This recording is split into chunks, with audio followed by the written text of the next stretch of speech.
That's your option, and we need to decide. Like, all right, If need be, we can cut to audio only.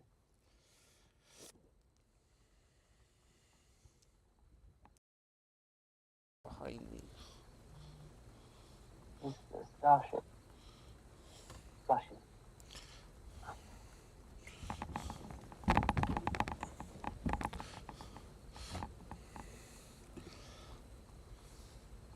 Ready, Jay? Go for it.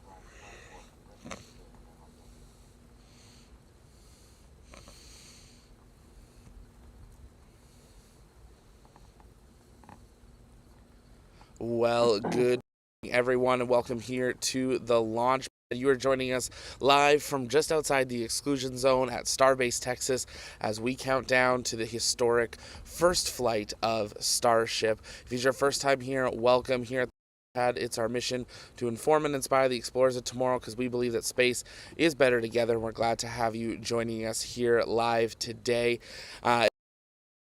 Subscribe so you never miss another live launch coverage, as we cover everyone from the big guys to the little guys from around the world, and we're thrilled to have you here with us this morning. It is 6:17 a.m. and we are counting down to 8:28 a.m.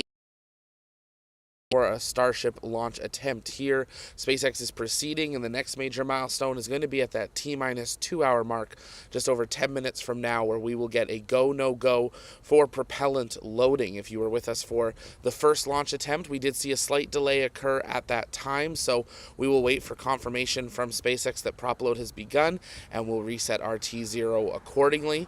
We have a 62-minute launch window here this morning, so a little bit smaller than we saw on, but having been down roadside and talked with some of the engineers last night, all we can say is they were ready to go. They were taking celebratory photos with the booster team. They were out taking photos of themselves celebrating.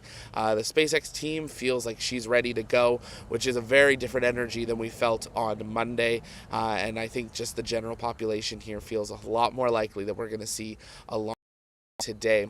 If it's your first time here, though, welcome. We're going to be taking time to answer your guys' comments and questions throughout today's stream, so you can send those in the chat by tagging us at the launch pad. Want to welcome those that are just jumping on. We got Music's in India, Amy's in Michigan, we've got Sam in the UK, we've got Florida, we've got Micah in Australia. Great to have you here. Arsha's India. We got Ginger, as always, Lakewood, Washington. Good to see you. G1's in London. Daniel's in Romania. We got the Philippines, UK, Alabama, Finland, Germany, Italy, Ohio, Georgia, Germany. It's great having you all joining us here. We'll do some more shout outs as we continue towards today's launch attempt. But yeah, you can send in and questions in the chat by tagging us at the launch pad. If you haven't yet, though, take a moment, engage the like button. It really does help us out, get the people here, as this is a historic launch. We'd love to invite people to join us here live on location. Starship blinking, ooh, that got bright, just over my shoulder, and as the sun begins to rise. We're just starting to get the first little bit of daylight here this morning. SpaceX set to go live at T-minus 40. We will listen into mission control for an update. Taking a look at some of the first questions coming in. William, hi Zach, is Starship connected to the booster with automatic clamps or explosive bolts? It's not explosive bolts. It does have a different attachment system that SpaceX has developed. Obviously, we've never seen this system tested or used, so we'll be excited to hopefully see that later this morning. Marcine, kudos for having the stamina to get up that. It's not just me. I've got Dakota and Ian here on site, and we also have our amazing mod team online around the world. We got Jay, we got Callum, we got Mara, and we got Lewis online, and we couldn't do this without them as well. We always say it in our mission statement that space is better together, and we couldn't do this without our team literally around the world. If you guys would be interested in joining our crew, you can head over to tlpnetwork.com, click on About. That is where our applications are open. We're looking for more journalists and researchers researchers. We're also looking for some moderators, and we're always looking to welcome more rocket chasers on our team as we work to cover everything space from around the world. We're continuing to look forward to updates here. We should be getting that go, no go for prop load in about 8 minutes time from now. So we are keeping an eye on Twitter, running through the events that we're expecting to see between now and T0. Once we have that go, no go, booster loading of fuel, which is the liquid methane and liquid oxygen, will begin at T-minus 1 hour 39 minutes. The ship fueling will begin at 1 hour 22 launch for its liquid methane, followed by 5 minutes later by the liquid oxygen.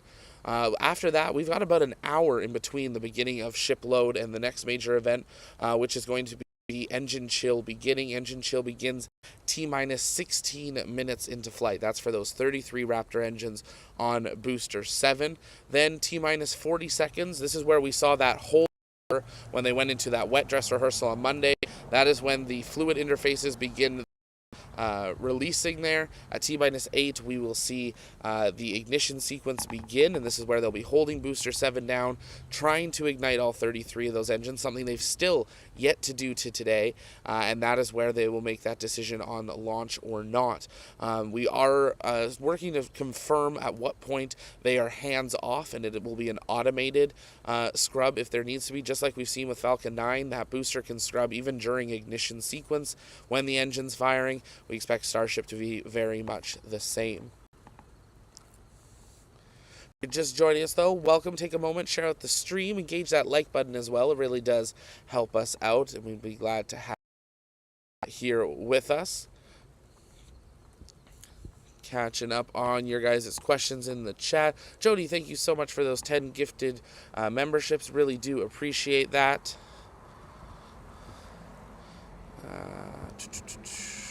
If you hear some traffic here, lots of people going back and forth, getting into their sites for launch, hopefully just over 2 hours from now. Daniel's asking, what is the height of today's rocket? It is just about a easiest way to think about it that you're actually going to be able to picture it. It is a very tall vehicle. Booster's right around 20 stories. The ship's around 15. So I always find that a much easier way of being able to understand how big it is, because you can probably drive around your town and find something. Being even roadside to it with the team yesterday, we'll be posting some pictures in behind the scenes. It was truly amazing. We were closer to the rocket than it is tall. You still could not grasp the concept of how big this vehicle is. When there's nothing else around, it's difficult to comprehend the scale. If you guys have questions, you keep sending those in the chat. We did want to mention, of course, it is launch day, which normally means you can use promo code launch day over on the shop to get 24% off of everything. But it's a bigger day, a bigger event, so we wanted to give a bigger discount. So if you use the code Starship24, you can get 24% off of everything in the TLP shop. That's our launch gear, our posters, our metal prints, our lunar sample bags. So definitely take a moment, check that out. Global shipping is available, as well as sizes from extra small to 5 and 6XL to make sure that everyone can enjoy some launch. So definitely check that out, and share that code with people that you know and love that also enjoy space, because it's always exciting to have a nice shirt that starts the conversation starter. We do have a few shirts that are specific to this integrated flight test that'll be limited. They'll only be available for a short time after launch. Hopefully that means today. We'll probably let them run through the weekend, and then they'll become wrapped up in part of the history books there. So definitely get your hands on one of those. Mike's asking, if this launches, would this be better than Artemis 1 launch or the other way around? I think this launch is more important to our general space exploration history advancing than SLS was. A lot of people kind of talk about how SLS was made of parts that were scattered in garages across the country because the boosters, the SRBs, were old SRBs. The core stage was a modified basically core stage from shuttle, just with the engines on it. The engines were literally shuttle engines. So this is a brand new vehicle. It's a fully reusable vehicle, and it's going to have a lot of opportunity for Earth to Earth, for Department of Defense contracts, to low Earth orbit, medium Earth orbit, the moon, Mars, and even further beyond. There's already teams working on ideas on how to build things like the James Webb Space Telescope actually into the body of Star, be able to, shoot this out on a journey out to space like we did with Voyager 1 and 2, but send these telescopes and data probes further, faster, and way more high quality than we ever could have imagined, with also still being able to have an ability to safe them. If we can put doors on some of these spacecrafts, you could open and close it depending what part of the solar system or universe you're passing through, if you think you need to protect it for any reason. Obi-Wan Kenobi's asking, what's the plan for this launch? SpaceX will show us an animation a little bit later, but it will launch to the southeast from here, Starbase, Texas. It will fly just skirting between South Florida and the Caribbean islands, right over the British Virgin Islands, beginning its journey. It'll nip just the very southern tip of Africa before coming back up and re-entering over Hawaii, and that's a big if. That is if it gets that far. There is a very high chance this thing doesn't leave the pad because of a scrub. There's a chance for a RUD. There's a chance for a RUD at any point during flight. We're talking with our team. I think most of us feel like if we are going to see a launch failure, it's going to between max Q and stage separation or during that re-entry point. We feel pretty good that it's going to clear the pad, and I think SpaceX is too. I don't think they would risk losing their pad. Elon even saying if they experience a rut on the pad, you could be talking 6, 9, or 12 months of repairs and reconstruction before they could do another attempt, and they just don't have that time. So they're not going to launch this until that was actually ready. Fondage asking 5.7 or 5.4. We are located 5.74 miles away, so just the edge of that exclusion zone.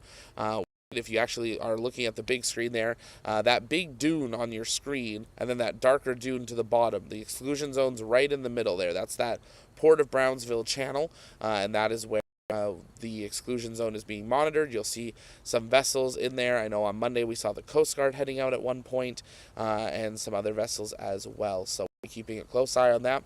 We are coming down to it. At this point, we should be approaching that T-minus 2-hour mark as we continue towards the count. At this point, we are now waiting to hear if we do get that go, no go. We're keeping an eye on Twitter for that update.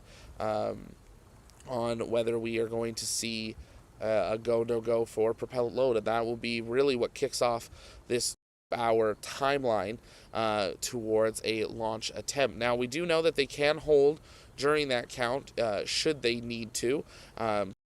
A close eye on that. Elon 7 hours ago saying all systems currently green for launch. So that was a really great sign for our team before we packed up and got at least a couple hours of sleep prior to tonight's early morning setup and stream. But we're keeping a close eye on Twitter to see if we can find any sort of confirmation of that prop load. We didn't really get it until propellant was actually loading last time, so this may take 15-20 minutes for us to confirm. If you guys are just joining us, though, welcome. You can send your comments and questions in the chat by tagging us at the launch pad, and we're working on answering those. Really good question from Marcine. What does RUD stand for? If you guys ever hear an acronym that we say or a word we say that you don't understand, please do let us know. We use a lot of them in the space industry, and we're actually working on building an acronym finder type of thing on our website. But RUD stands for Rapid Unscheduled Disassembly, or basically it explodes or blows up or falls apart. So that's what RUD means. RUDs are worse than scrubs. Scrubs mean we cancel, and we don't want to see that, so we're not going to say the S word any more than we already have. But we would want to see an S word before a RUD for safety of the pad, the vehicle, the team, and everything else. David, thank you so much for that super chat. That's so generous. Thank you for supporting us. Do you think our re-entry affect today's launch in any way? I'm trying to remember what that is. Give me a second. I want to be able to actually answer your question. The retired solar energy image. Yes. We have been following that. No, that should not affect today's launch in any way. They'd be following that. Just like SLS, when it launched, SLS had like a 2 or 3 hour window, but there's actually over 140 points in that countdown that they for a second, 5 seconds, 6 seconds, satellites, debris, or other effects. So this is something that we could see with Starship as well, where even though they have a 2-hour count, they will not be able to launch at specific seconds. But we are keeping a close eye on the social media as we await for an update from SpaceX on whether we are go or no go for propellant loading. But at this time, we are not confirmation just as of yet, but we are now under that T-minus 2-hour mark. William, hi Zach. I'm envious of you watching launch in person today. Congrats. Well, thank you so much, William. Really do appreciate it. We're only here because of your guys' generous support. We're honored and excited that SpaceX did invite us over as media for today's launch. So we got to go out roadside for a little bit and get some updates on how we were proceeding through the count. We're grateful for them, and we're grateful for you guys getting to be here, because it wouldn't have been possible without your guys' generous support as members and super chats, and even just watching and sharing. So if you haven't yet, take a moment, share out the stream. We are counting down to history. If Starship launches today, we are entering an entirely new era of space exploration. The world's largest rocket, the world's tallest rocket, the world's rocket with the most thrust, the world's rocket that can carry the world's rocket with the most engines, a rocket that will be used for Earth-to-Earth transportation, the first Mars rocket that could carry humans to Mars to colonize. There are so many things that this rocket is entering as a new era that today is not only a test flight of Starship, it is a kickoff, and we just had it confirmed. SpaceX, the Starship team, is go for propellant load, and the team is monitoring the weather. So the team is currently go. We are going to enter propellant load. We'll get an updated T0 from SpaceX here shortly, but we are now less than T-minus 2 hours and counting until the historic first launch of Starship. You're looking at a live view right behind me. You can see that flashing light, and on your big screen, that is a live look. The weather a bit hazier today than it was on, but it is a generally still clear day. There are some clouds in the area, but it's just got a general bit more of a haze in the atmosphere. Higher humidity definitely today than it was on Monday as well. But if you're just joining us, SpaceX confirming they are go for propellant load on the booster and Starship as we count down to hopefully watch history in the making. PWR, hi Zach and all of the crew. Greetings from Australia. How's everyone this evening and this morning? I think we're good. We're charging on caffeine, and we're good to go. And I think the adrenaline's starting to kick in now that we had that propellant loading call. That was the big one we had on Monday. That's when it becomes real. So with that, we will of course be continuing to answer your guys' comments and questions throughout the stream. At times I will pop off camera, but we'll still be answering questions via audio. Once we get actually into the propellant load, which will begin in about 15 minutes time, they'll be beginning to continue to chill down the lines of the tank farm and of the tower to prepare for that prop load. But once we see propellant beginning to load, we'll make a couple adjustments here. I know we had some of the community asking about making sure that we were staying safe. We of course are monitoring that as we are right on the edge of the exclusion zone. We do have procedures that we've planned out with our team that are here on site should we see some sort of anomaly, and we put those into effect once we have that fuel loading. This is the rocket with the most fuel ever loaded in human history. If you are down in South Padre Island, Port Isabel, or Brownsville, and you are watching this launch in person, please do make sure you're listening to SpaceX or the local sheriffs or police for it. If you do see an anomaly at any point during the early 20 seconds of flight, the best thing that you can do not take a picture. Drop to the ground, cover your head, cover your ears specifically. It's going to be very loud, and open your mouth for pressure. That is going to literally save you if this thing explodes on the pad. That is the one fear we have, but we're prepared for it. We all understand the risk we're taking being here, and we have the procedures. We do have some protective area next to us as well that we can jump down into should we need to. But if you see this thing explode on the pad or in the first 15-20 seconds of flight, stop filming, get on the ground. Your safety is more important than seeing this explosion. There'll be tons of cameras to watch it on the replay. We don't don't want to be scary, but we want to be realistic. We don't want to see anyone hurt during this flight. So just putting that out there. Baz, thank you so much for that super chat. Really appreciate that support. Thank you. Catching up on questions in the chat. If you have them, you can keep sending those in the chat by tagging us at the launch pad. We'll work on answering those live. I know in the top right corner of your screen, that is currently tracking the NASA WB-57 planes as we are watching for them to be headed down here to support today's flight operations. Those are high altitude planes. On Monday, we were going to have two of them. One was going to be located at about 45,000 feet. The other was going to be in a slightly lower altitude, but we were not going to have one in Hawaii. They were both going to supporting here at Starbase and down along the range.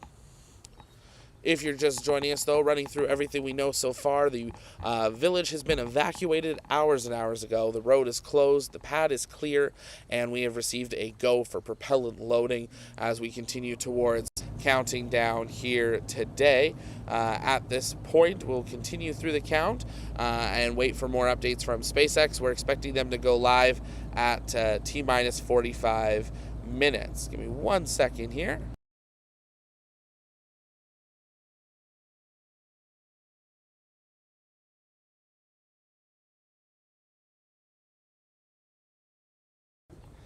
It's Texas. It's warm. The AC normally turns on at 6:30 in the morning. So we'll turn that off for right now because we're outside. But if you're just joining us, we're glad to have you here.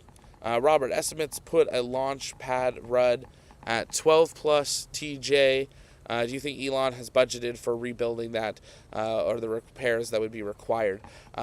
Really important question. On Sunday night, before the first launch attempt, Elon held a Twitter space talking about it. Really appreciated that he mentioned multiple times N1's launch failures and the issues on the pad that they occurred, and referencing that this is something that could happen here as well, that they are nervous about it even being able to clear the pad.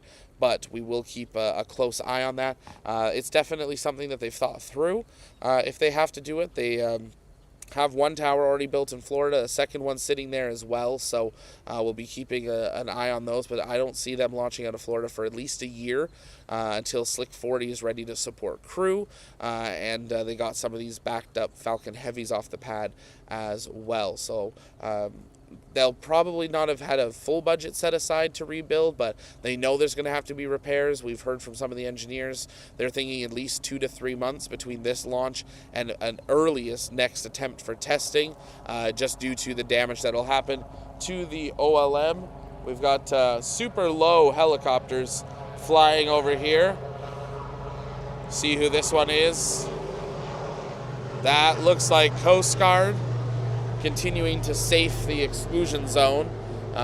We know that they were sending out some of their ships. And when I say low, this thing, that's not probably even 100, 200 feet off the ground. These are very low helicopters as they make sure they are safing the exclusion zone and the keep out zone to make sure everyone is safe here today. Ian, thank you so much for your super chat. Today is a good day. Let's fly. That is definitely the hope here. Helen, thank you so much for your super chat as well. Greatly appreciated.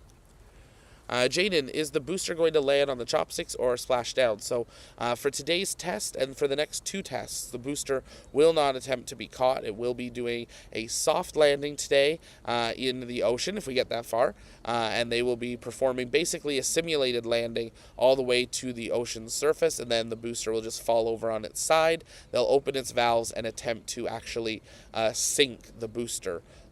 Basically, they're not going to attempt to recover it. The ship will fly to Hawaii. It'll go into a belly flop after its re-entry, if it gets that far, and it will belly flop until it hits the ocean. Again, they'll open the valves. An explosion is expected after that one when it hits the surface, and then that will sink as well. So not using the chopsticks for the next 3 flights. The next 2 flights after this one, Starship will not be re-entering either. It'll re-enter eventually, but they will not be trying to recover it. It will be an expendable mission, so it will not have heat shields or flaps on board. Deed is asking, so is the plan to put Starship in orbit? Just shy of it. So today we're going to be just shy of a full orbit. That's why it's called an integrated flight test, because we're not actually reaching orbital velocity. If we were, then we'd be doing an orbital flight test, which is what we expect to be the next test of Starship, and that may even have some Starlinks on board, but we'll see what payload they do for that. At this point, though, this is an integrated flight test. Today's flight solely to prove that they are able to get off the ground and into flight, and to see how the vehicle performs during these flight times. Just taking a quick double check on our status here. Bear with me one moment. Continuing to answer your questions, you can send those in the chat, tagging us at the launch pad. Someone will do, thanks for your support. 8 months, really appreciate it. And donating 5 gifted memberships. Thank you so much. Appreciate your support there. Robert, welcome as a general supporter as well. We appreciate you joining. If you guys haven't yet, take a moment and consider joining us over on our Discord. That's where our community hangs out for launch watch parties, but also in between as well. We'd be glad to see you there. Should we have a good launch today, I will be jumping on there a little bit later. We are now coming down T-minus 1 hour, 46 minutes, 32 seconds, and counting. We are about 1 hour away from SpaceX going live, where we'll get an update from their engineers and our very favorite John at SpaceX as we go through today's launch attempt. Booster prop load should begin here very soon in the next, double check here, about 5 minutes or so. We should be seeing that propellant load get underway on Booster 7, and of course at that point we'll try to zoom in there. As we said, it is a bit of a hazier day here at Starbase and from Port Isabel, so we'll work on adjusting that camera to the best of our abilities to bring you that view, but of course once SpaceX goes live we will be able to do so as well. Obsidian, good luck. Let's do this. Thank you so much. Thanks for being a member for a month. We appreciate you. Moist. Ooh, that's a username. Moist. Will it be fully fueled for these tests? So almost. So they're going to be running today's engines at 90% thrust, and the ship will be mostly fueled. Because it doesn't have a payload or a BAS simulator in it, it doesn't need full propellant to be able to complete today's mission, but to help with the aerodynamics and balances of the vehicle, they do have to reach a certain point. We have not been confirmed at what point that will be, but we do believe it'll be just shy of what it normally would be. The orbital tank farm itself can hold 1.2 starships full of fuel, and that's enough to fill a starship and fill the tankers. So they do have a little bit of extra fuel in there that they could use to hold if they need to, but everything is continuing well. SpaceX continuing towards the launch attempt now. 1 hour, less than 1 hour 45 minutes until launch. The main thing that they are watching this time is weather. That's what they had said last time. We were watching wind shear. We do not know exactly what they are watching at this point for weather, but we'll keep an eye on that and see if we have any more data from there. Vanguard, thank you so much for those 20 gifted memberships. Really do appreciate that. If you are a TLP member here on YouTube or you get gifted a membership, make sure you join our Discord. That's where our behind-the-scenes section is. We've been filming and taking a lot of behind-the-scenes photos from our Starship coverage, and we're going to start releasing those after the launch. So go to Discord, go into your user settings. There's a place called Connections. That's where you can link your YouTube and your Discord, and your memberships will auto-link there. But we're grateful to have you all here. Johnny, did you fall asleep outside? Not this night. Last night was a good night, got a couple hours, and up fresh and ready to go for today's launch attempt here. A little bit nicer that it got pushed back last night rather than this morning, so we were able to get a little bit of extra time compared to on Monday where we had that delay once we had already gotten underway. Space Out asked for a shout out. Hey Space Out, how's it going? Thomas, will it be scrubbed today? We hope not. Based on everyone we've talked to, the general feeling of the population, but also the feeling of the SpaceX crews that we saw out yesterday, they are really excited and ready to go. The booster team took pictures together on the dunes last night right at sunset, which was awesome to see them cheering and celebrating. They definitely feel like they are ready to go.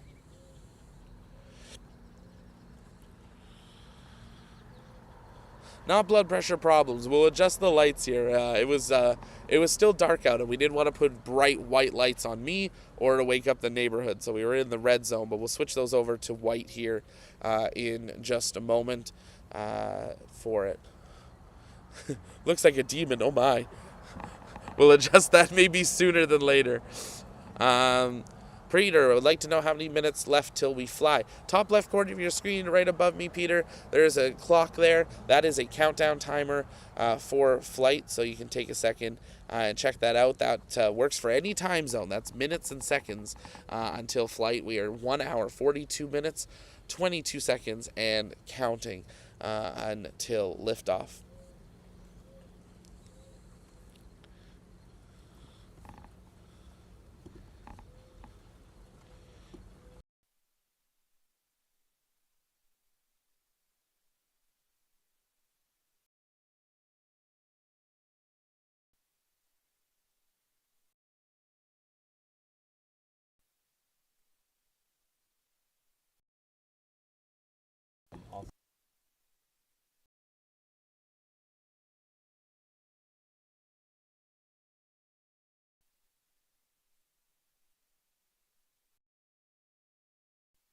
You good? There we go. That should be a bit better. Less demonic, hopefully. But we can bring that back if you want to. You can send super chats and we can turn the lights red again.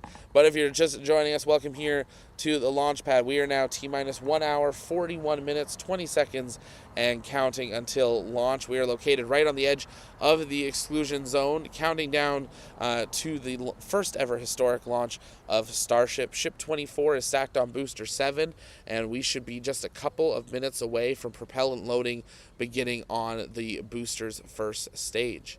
Woofy? Sorry if I'm saying that wrong. If you had to choose one rocket to fly onto the moon, would you rather fly on SLS or Starship? SLS would be an amazing ride because of its heritage. Depending how today's flight go, I think I trust Starship more because it's a smarter rocket. But we'll see how today's flight actually goes. But that's a great question. Let us know in the chat what you guys would prefer to fly on, SLS or Starship.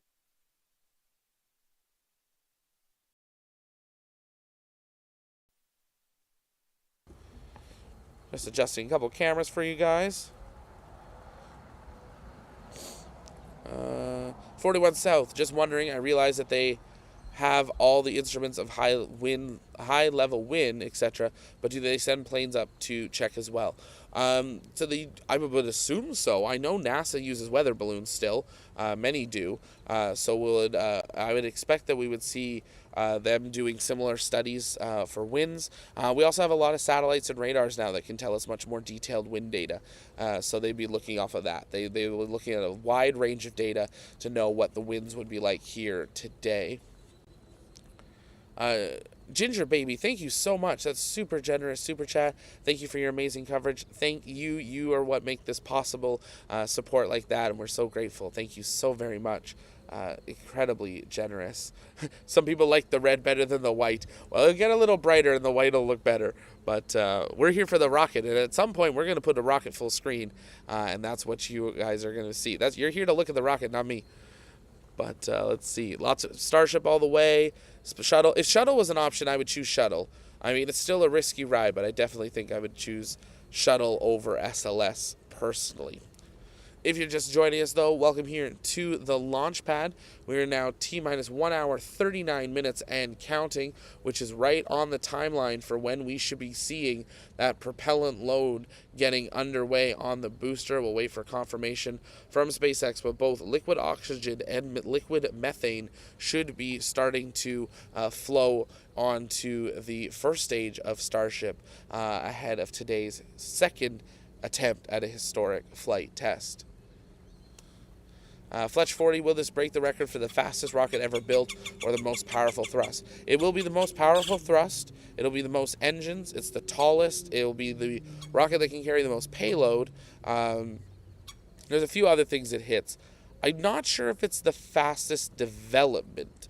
Definitely on this scale it would be. But I feel like there's been some other rockets that were smaller scale rockets that were developed faster. But we are about 4 years, since the first flights that started working for Starship, so a rather quick development, absolutely.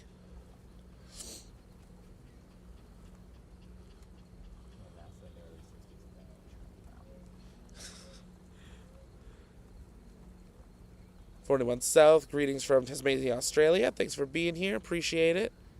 MHBQ, any updates on Artemis 2? Not yet. So we know our crew, but we don't expect to have any launch dates for Artemis 2 for probably a year at this point. We have a rough idea, end of 2024 into early 2025. Well, good morning. How are you? But we'll wait to see some more updates from NASA for Artemis 2. And Artemis 3 is reliant on Starship working. So today's flight not only is important to SpaceX, it's incredibly important to NASA because it affects the future of us returning man and the first woman to the surface of the moon.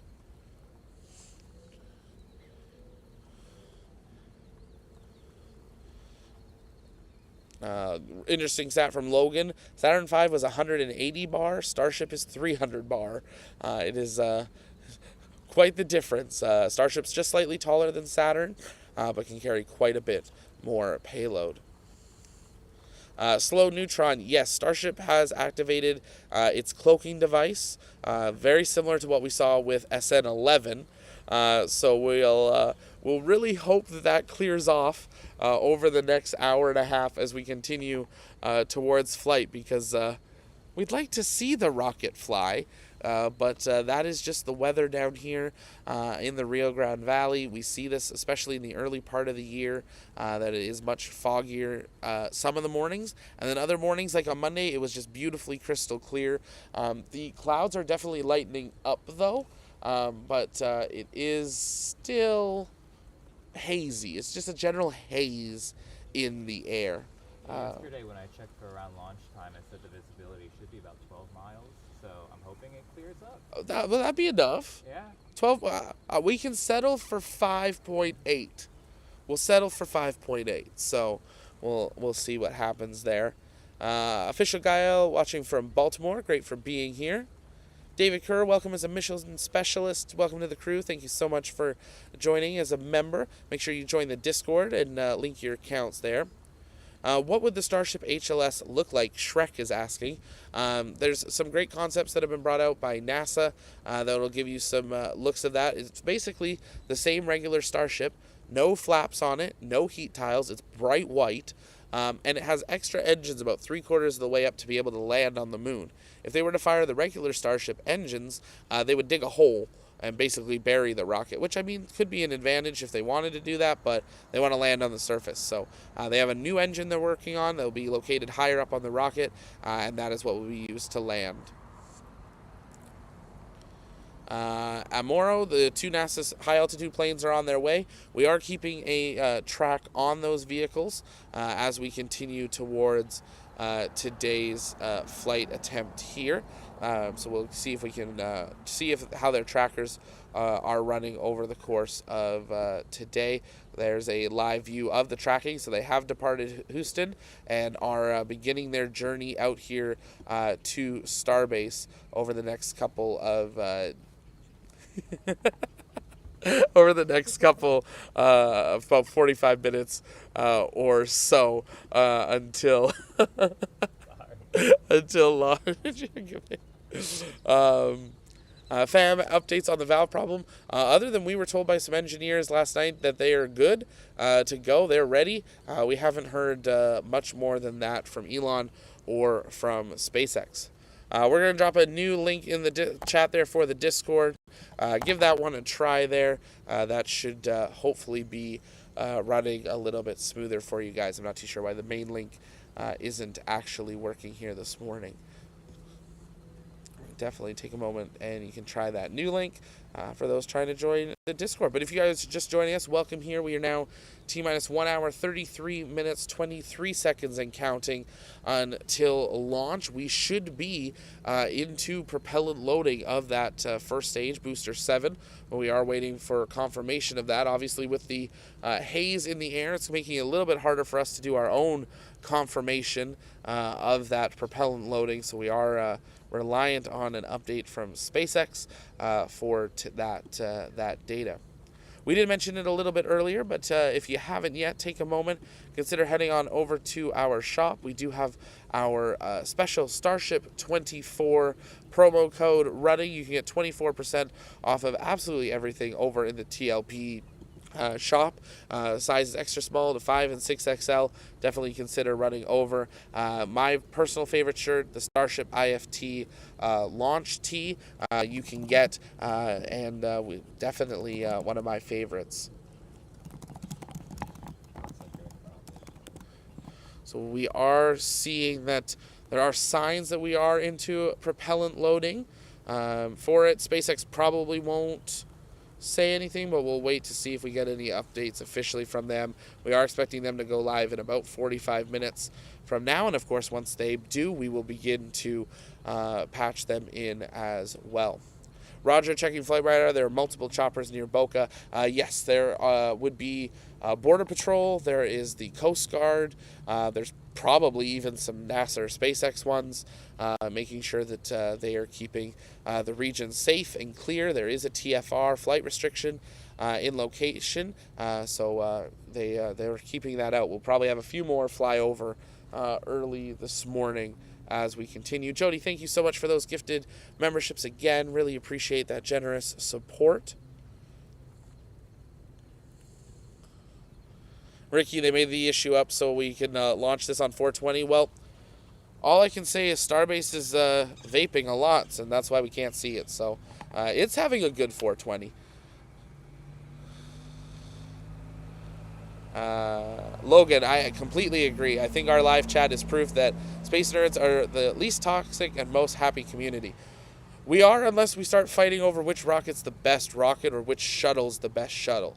But I agree. It's a really amazing community. Space is a unifying factor, and we need to be unified if we're going to be able to go live and work on the moon, Mars, and beyond that. So super exciting to see that community starting to grow. Darth, has the launch been delayed? No, we are T-minus 1 hour, 30 minutes, 38 seconds, and counting. Jody, thanks for being a member there for 2 months. Jody, I suspect that Elon called in the fog to put a hold on the clock so that we may get 4:20 launch at 4. Well, I hope we don't delay until 4:20 p.m. That's a long delay, and I don't think they have propellant load to hold that long. So we'll see, but they've definitely activated SpaceX's magical smoke machine, like we saw with that first Falcon Heavy flight after 3.5 years. William, thanks for becoming a member there. Appreciate it. Fam is asking, do valves also overheat? It depends on what the valve does, but that theoretically definitely could be something that happens. It all depends where the valve is located and what its job is. Working with the cryogenic fuels, that's why we see them freeze a lot, but it is definitely something that could overheat as well. Dulb, I think I said Dull. Yes, the 2 NASA WB-57s are on their way. They'll be here probably about 35-40 minutes or so at this point. Michael asking, could the fog be a problem? It could be a problem if they're, depending what visuals they're required to have for this test flight by the FAA or also by themselves. So that would be the biggest barrier. We saw them launch in way worse fog than this during SN11, but ultimately none of us were really happy about that because we didn't get to see the flight, and this is an important flight. They're going to want footage of this, so we're expecting that we'll see hopefully this fog clear. The weather had said 12 miles visibility at time of launch, so our hope is when that sun finally breaks over the horizon here over the next 20-30 minutes, it'll start to heat up and break off some of this fog. It did that on Monday as well. Ooh, Joe's starting at the best rockets, Falcon 9, and the best shuttle is Discovery. Ooh, we'll see what the chat says about that, Joe.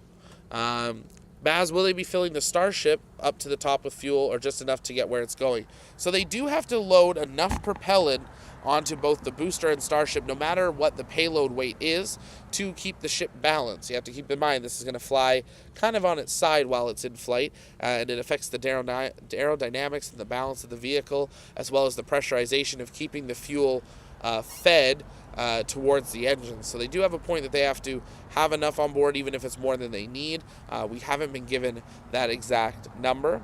Fletch is saying to wish Australia had a pad. Well, if Starship works, you guys will probably be getting one in Sydney, maybe in Melbourne, when they bring Earth-to-Earth Starship on in the future. PWR, no worries at all. Just by watching, you are being an amazing support and sharing out the stream as well. Are keeping a close eye on any updates that will come in from from SpaceX at Starbase, seeing how things continue towards today's launch attempt. But we have had confirmation from those a little bit closer that there is a frost ring that has started to develop on Booster 7, signaling we are into propellant load, and Booster 7 is now being loaded with liquid methane and liquid oxygen. Jesse Anderson from SpaceX also confirming that it is there, beginning propellant load, but we are currently fogged out. The entire world's media and population is located about 5 miles away from the pad, and no one can see the rocket. You can't even really see the blinking lights of the tower right now. It has really fogged in, but Starship and Starbase is somewhere out there, and it is filling with propellant ahead of today's first launch attempt. But we are holding on to hope that the sun will come up and burn off some of this extra fog here over the next hour or so, as we do have some time for that to happen. Now, 1 hour, 26 minutes and counting until launch. Jody, lots of people are inquiring about the launch. Are you square? Do we need to take care of you? SpaceX just tweeting, fueling of the Super Heavy booster is underway. So confirmation from SpaceX there. We are well into prop load of the booster. Jody, no, we're good. I think Ian, Dakota, and I are here. We're excited. We wish we could see the rocket. It's a little, it's an interesting thought to know the world's most powerful and risky rocket is about 5 miles away and filling with propellant, and we can't see it. But we'll hopefully be able to see it here over the next hour ahead of launch. And of course, SpaceX, when they go live, we will patch in their live feeds as well. But we're ready to go. We're excited to see this rocket get off the ground. I think, like everyone, we in a way politely just want it to happen. No matter what happens in the outcome, we want this to fly so SpaceX can get data and start innovating towards that next flight attempt. Being here for 2 weeks, it's a job being roadside, but we're excited to do it for you guys. So appreciate it. Dog Tones, wish you would get a spot on Deer Moon. Oh, I appreciate that. I'd have to debate if I'd take it. It's a very early flight on Starship, but if I had a chance to go to the moon, absolutely. That's definitely something I want to do one day, and of course take you guys along the way with us. Days of Elijah is asking, if the launch is successful today, when do you plan to launch with recovery of both Super Heavy and Starship? Well, the next 2 launches, whenever they occur, currently are going to be also expendable. The booster will soft splash down in the Gulf, and the ships will not be reusable, so they will burn up in the atmosphere once they're brought back. They will not have flaps or heat shields, on them. So it'll be a while. Probably, I think by end of year, maybe we'll see a recovery attempt of booster, and I think ship will probably be next year.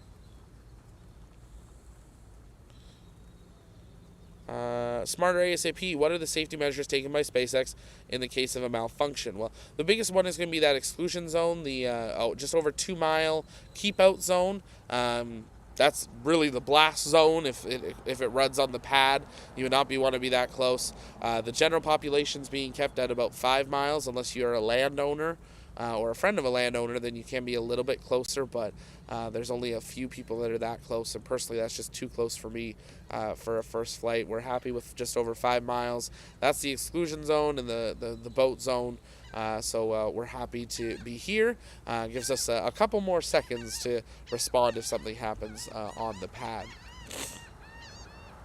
But SpaceX does have measures in place, but most of them are just keeping people out, flight restrictions, marine restrictions, and everything there for the flight. Amy's asking, can we see Ian and Dakota in the picture with you? Yeah, we can get down there. Do they want to be in the picture? Here, I'll slide you. Shoot. I won't make. It's 7 in the morning. No one does. Let's see. There's an Ian, I don't want to get in the main. and there's a Dakota. There we go. Texas. Yeah. There was a Starship right there. Yeah, almost a hat. Somewhere over there. Somewhere over there. It's behind that bush, I think. Ship fuel load It's has slowly coming. It's starting to clear out, but there you go. There's the crew. We're here. We're on site. We're only able to do this because of your guys' support. We really do appreciate it. For every shirt bought, we get to stay here longer. Yes. And if it launches, then that goes to covering Falcon Heavy and Vulcan, Yes. which you have to get back in here. Someone's excited for Vulcan. Yeah. Why? Yeah. Why are you excited for Vulcan? For the same reason that you're going to be excited for Vulcan coming up at some point, because we got some payloads on Yeah, there. we do. You've got a payload on the first flight. Excited, nervous? Both, because I mean, if it blows up, that kind of sucks. Like, I mean, typically we don't really love to see things blow up, but we also kind of do because they're fun. But now I've got some skin in the game, so I know how it feels to be someone like Elon or one of the people that buy a satellite. But no, I'm feeling pretty good about it. Really, really excited. This was supposed to launch, like almost a year and a half ago at this point. Yeah. So I just want this thing to go up because I want to be able to claim that I actually have something on the moon and not just say like, maybe one day, Maybe like one it'll day. be kind of cool. So, but yeah, and then you'll join the ranks shortly after me. Yeah, hopefully. And we're not sure if it's going to be Vulcan.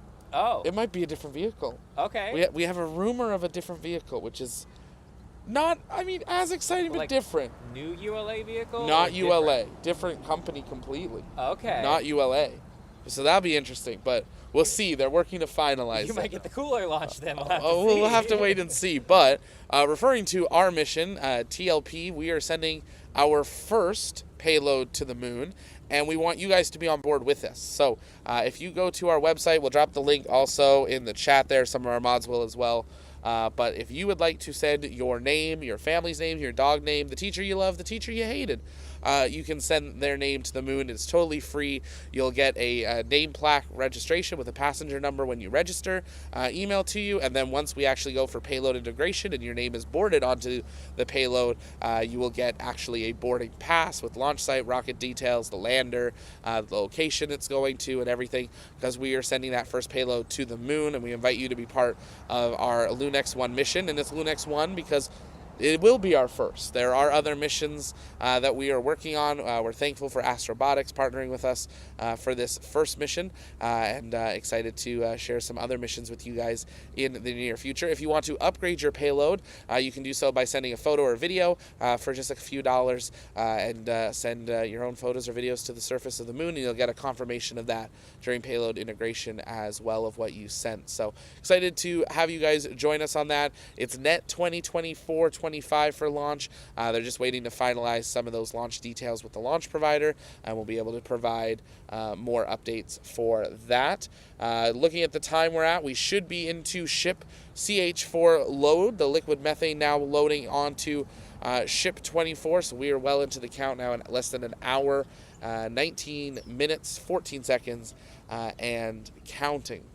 Also next week, going back to Florida, and what are we doing in Florida, Zach? Setting up, Hopefully Falcon Heavy. Hopefully. and we're going to be bringing you guys dedicated on-site coverage from KSC for all further launches. Next week, Zach and I are heading back home to Florida, and we are setting up the Florida TLP studio. Yeah, super excited to get that online, bring you guys even more coverage from Florida, because there is so much happening in Florida. It is extremely active compared to Starbase. So many new vehicles coming online, so I'll be down for a few months covering those, as we have Vulcan, Falcon Heavy, the second last Delta IV Heavy, Starliner on one of the last like 20 or so Atlas 5s, And who knows what else we're going to see added to this year's timeline. So we're excited to take you with us. If you're just joining us, though, welcome here to the launch pad. You're joining us for our live coverage of the historic first Starship launch from Starbase, Texas for its integrated flight test. We are now 1 hour, 18 minutes, 12 seconds and counting. And propellant load is underway. Teams are continuing to monitor the weather. As you can see on our camera, it is... I don't think you can even see the blinking lights anymore of the tower, but the sun is starting to rise, as you can see in our feeds, and that will hopefully cause us to have some burn off for flight here today. If you guys have questions, you can send those in the chat by tagging us at the launch pad, and we will work on answering those live. Just make sure you're tagging us there.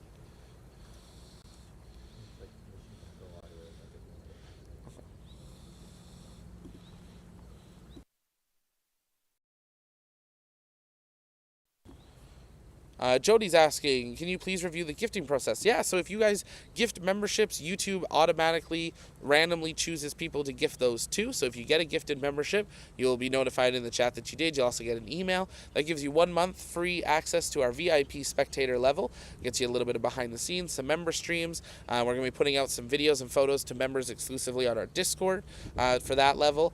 So make sure you join our Discord and link your accounts as so. If you are gifted a membership, we do encourage you, if you're interested, consider signing up to renew your membership to stay as part of our TLP crew. All that goes into upgrading equipment so we can bring you even better coverage of everything space from around the world, remotes. It's to be honest, it's not cheap being here on site, and this is just one location of many we're working on covering, and we've got some really big, exciting things in the works that we can't wait to share with you this year, including mobile operation units, and we can't wait to show those to you. Members, you're going to get to have a first look of those and even help with probably naming them. So keep an eye out for that over the course of this year, and that's only thanks to your guys' support there.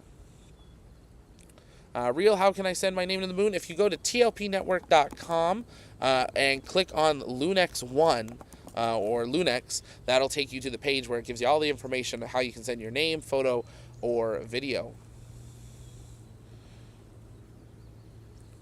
Speaking of SLS earlier, have they finished the repairs after Artemis 1's launch? So no repairs to the ship. The ship's in the ocean. The launch pad itself is something that they have, they're renovating. They're building a new one for the next flight. $1 billion going into a new mobile launch platform and tower for that next generation of SLS rockets. Chris V, is there a plan to get from the ship to the moon's surface yet? Will they have to use a ladder? It will be an elevator. So they will have a hatch that opens, platform that'll come out, and it'll actually get lifted down to the surface of the moon and eventually Mars as well. Thanks for sending that in. Great question there.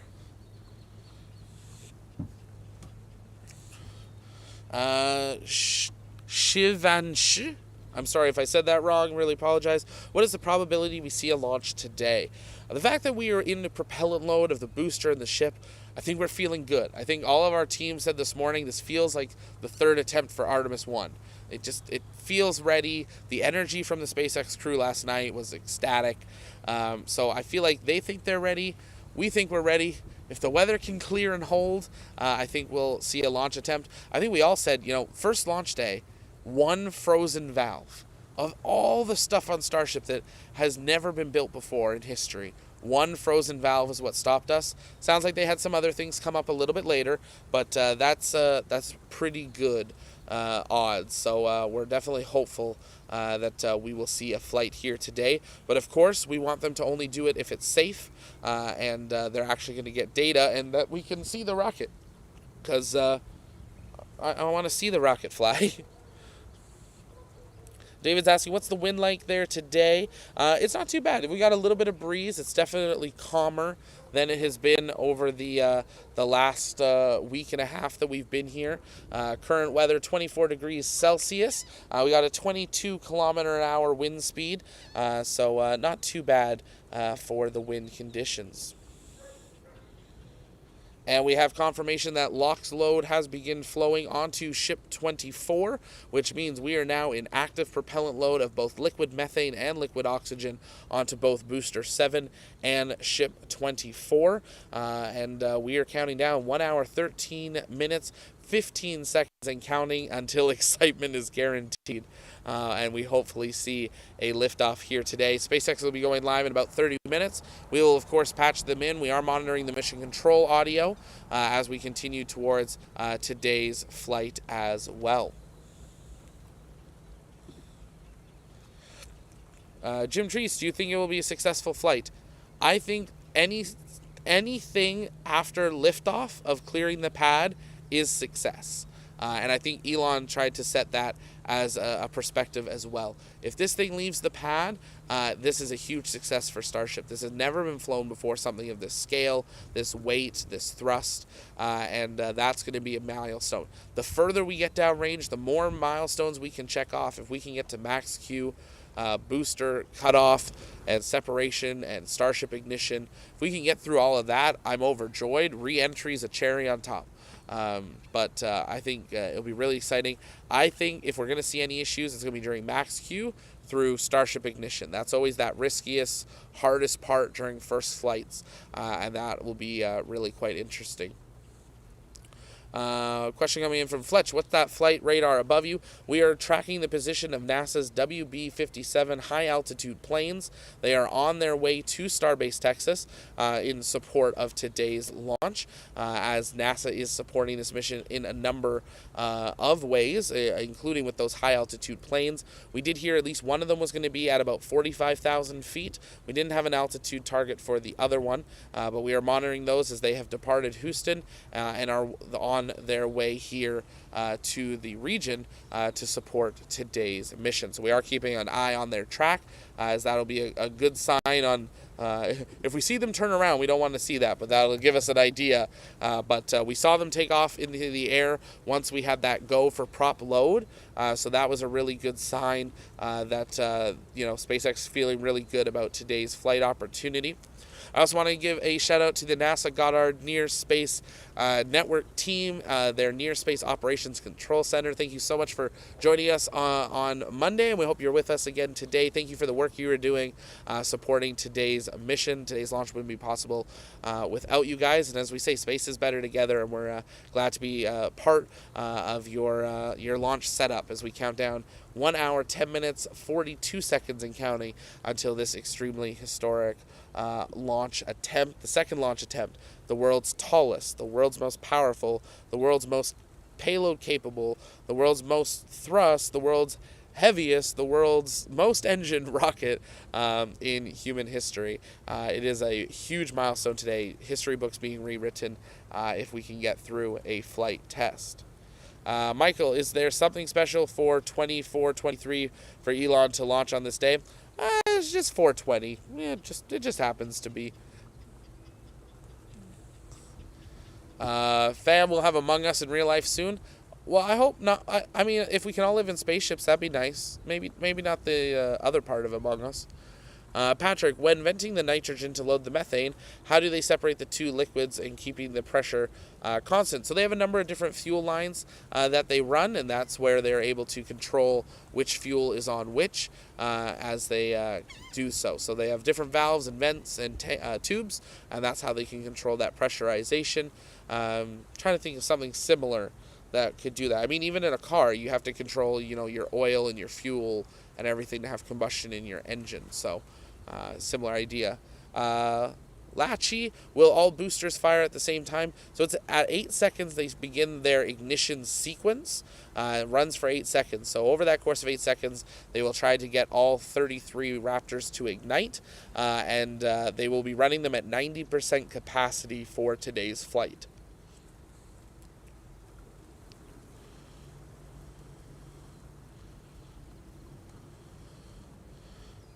Let's chat in the chat here. If you guys have questions, you can keep sending those in the chat by tagging us at the launch pad. Also, take a moment, share out the stream. It really does help us out. We are coming down to just now over an hour until this launch attempt. Things are going to start picking up here very quickly, and we'd be excited to have you all with us and inviting people to join us here.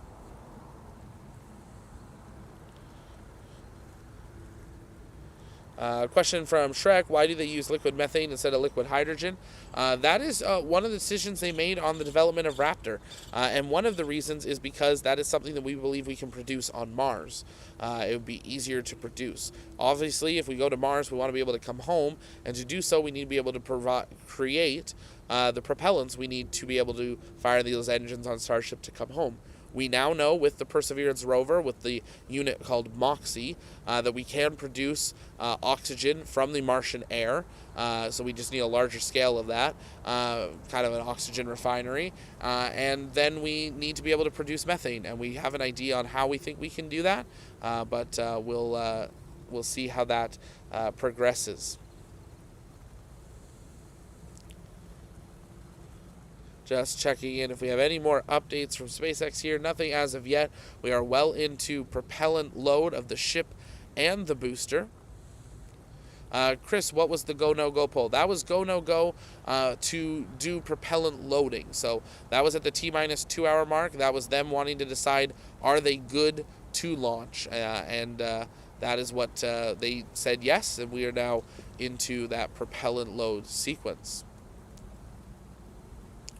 Great question coming in. When will Max Q be reached from David? If you guys want to know more about the timeline events, head over to tlpnetwork.com. Click on launches. We have our detailed mission briefing there that has the flight timeline, but I can run through it really quickly here for you guys.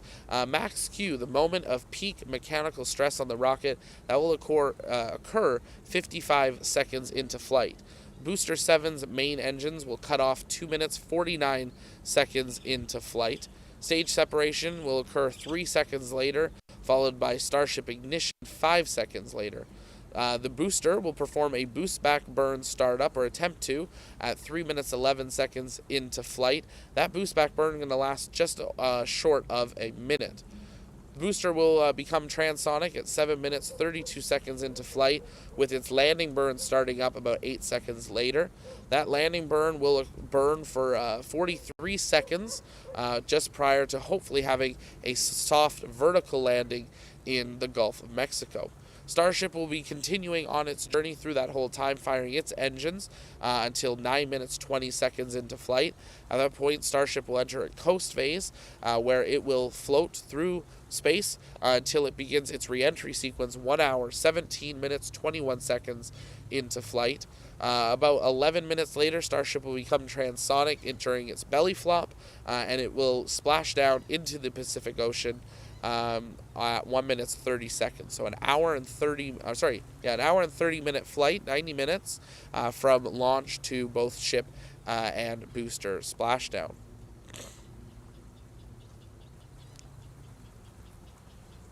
Shauna, is this the rocket that will ultimately land us on the moon or Mars? Sorry if it's a silly question. Not at all. Not a silly question. This is the first test system of a vehicle that will do so.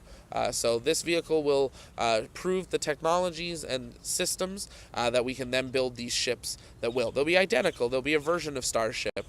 That'll be what lands us on the moon and Mars. Jody, thanks so much for the super chat there. Appreciate it.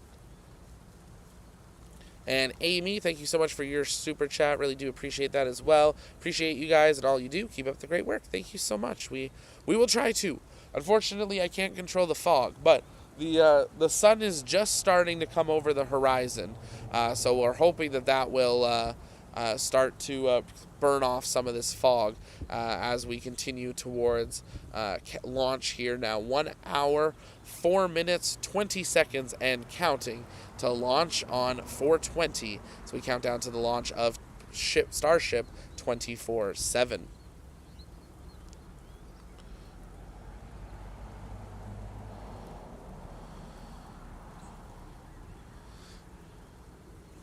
Catching up on the chat here. If you guys have questions, you can keep sending those in the chat by tagging us at the launch pad, and we'll work on answering those live as we continue today. The next major event is going to be that engine chill occurring later into flight, but at that point we'll have updates from SpaceX. We're expecting to get their first updates in about 20 minutes from now. Once we have that, we will be sending those, patching that in and listening in. So we hope you will stay with us at that point. Zhang's asking, will the ship perform a soft splash out or go hard? It's going to belly flop all the way. So the only thing it's not going to do is fire its engines to pivot back up before landing. So that is what it's going to perform there. Palm, yes, fueling has begun. Propellant load is underway. Starship's asking, what do you think of the flight? Will it be a success?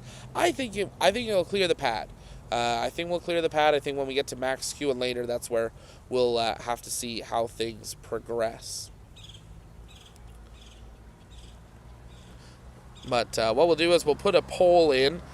We've been doing this last few days. How do you think Starship's launch will go? We're going to put a couple options here. We're going to say perfect means Starship splashes down. We're going to say a red during re-entry as an option, a red during second stage flight. So that could be anything from separation through second stage and through coast. And we'll put an option of red on first stage flight. That would be anything from on the pad up until booster cutoff. So take a second, let us know what your thoughts are in that chat poll as we see. We're hoping that the fog will burn off here over the next little bit of time, as it is a hazier day down here at Starbase. We're right on the edge of the exclusion zone, 5.7 miles from the pad. Propellant load well underway now, 1 hour, 1 minute, 41 seconds, and counting until launch.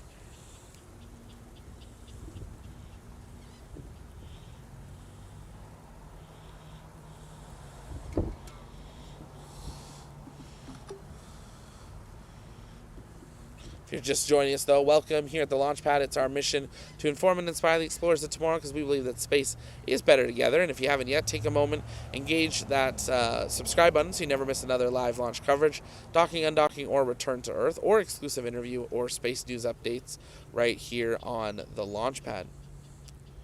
Why so much fog? That is just the weather that happens down here at Rio Grande Valley, right on the ocean. Some days you have tons of it, and other days it's a perfect crystal clear day. That is what SpaceX said. They are currently monitoring the weather conditions, but everything else at this point is trending green for flight.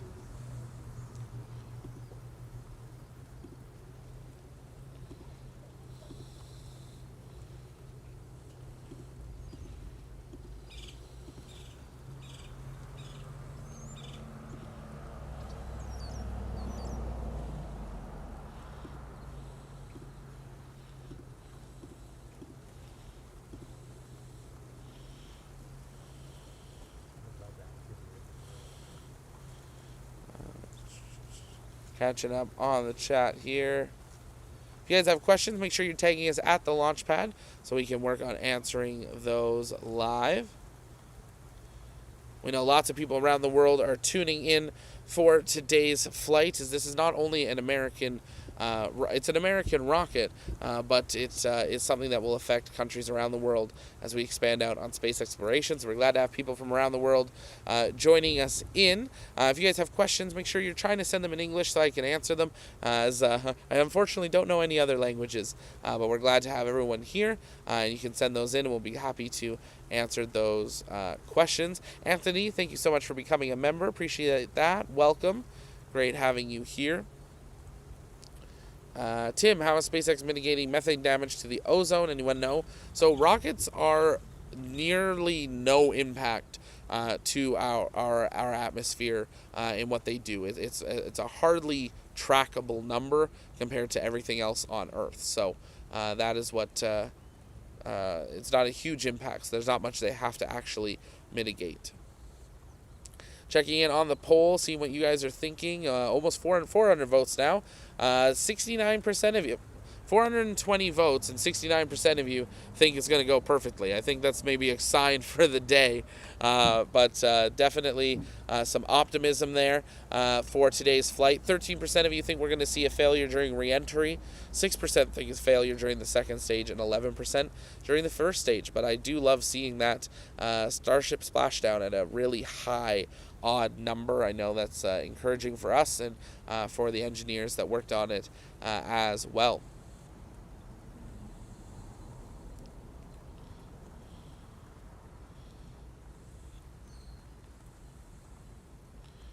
The MJ Theory is asking, how many times can this booster be filled, unloaded, and reloaded without weakening of its structural integrity? That is a really great question that came up with SLS, and we knew it had only so many times it could roll out and so many times it could fuel. SpaceX has not shared that information about Starship yet.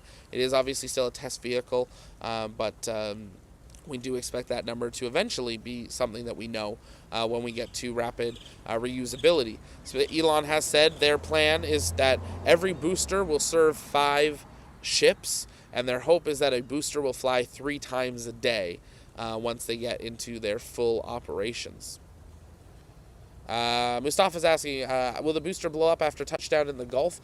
So it should do a soft landing, and then it will just fall over. So there could be a small explosion, but either way, they're going to open all the valves on the booster to help flood it with water so that it sinks and doesn't just create garbage floating in the ocean. Ted's asking, are they putting a dummy payload on? Not that we've been told. Elon joked about a big wheel of cheese, but we haven't seen them put anything on board. But we'll see if Elon confirms something, or maybe we'll get to see a picture of something during flight. And there we go. As I said, the sun is coming up and that view is starting to clear up. We are starting to see a rocket. You can see lots more venting starting to come from that vehicle. It's a very frosty vehicle. We are now T-minus 56 minutes, 45 seconds and counting. We're having another low flyby by a helicopter as they continue to safety exclusion zone, well now into propellant load as we approach this historic first flight of Starship. Take a closer look there at that wide shot of the view. You can see that tower becoming clearer off in the horizon. The sun's starting to rise, so we got that kind of orange tint to the sky, but that should clear off here. Targeted liftoff time, 8:28 a.m. Central Time. That was the last T0 update we had from SpaceX.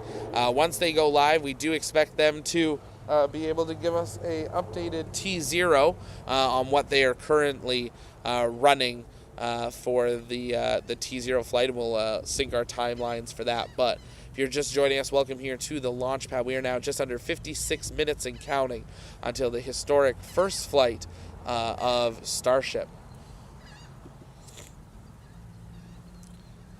Fog is finally clearing out. Yes, it is.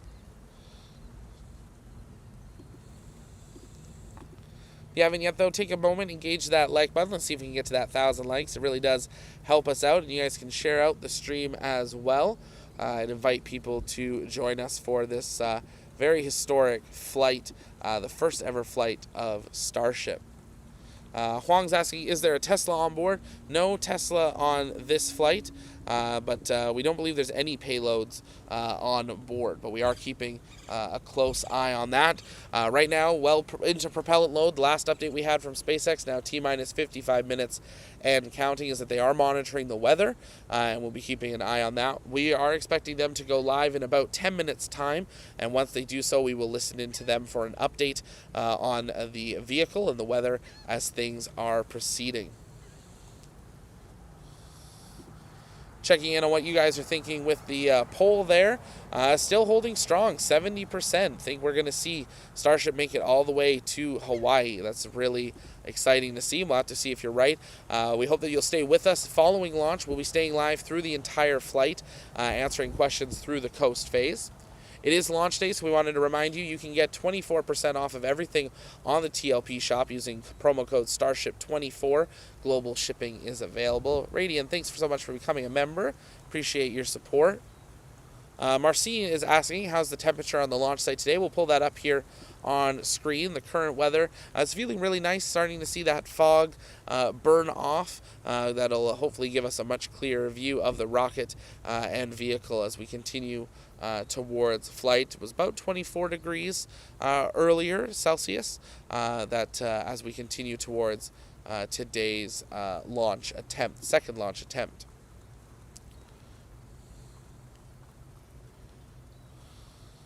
Starship, in animations, I see re-entry red, and is it not dangerous for locals? So, no, the re-entry of Starship, there's obviously always a risk for that, depending how re-entry goes, but that is why they are re-entering in a place that no matter what happens, they will have a safe ability to be able to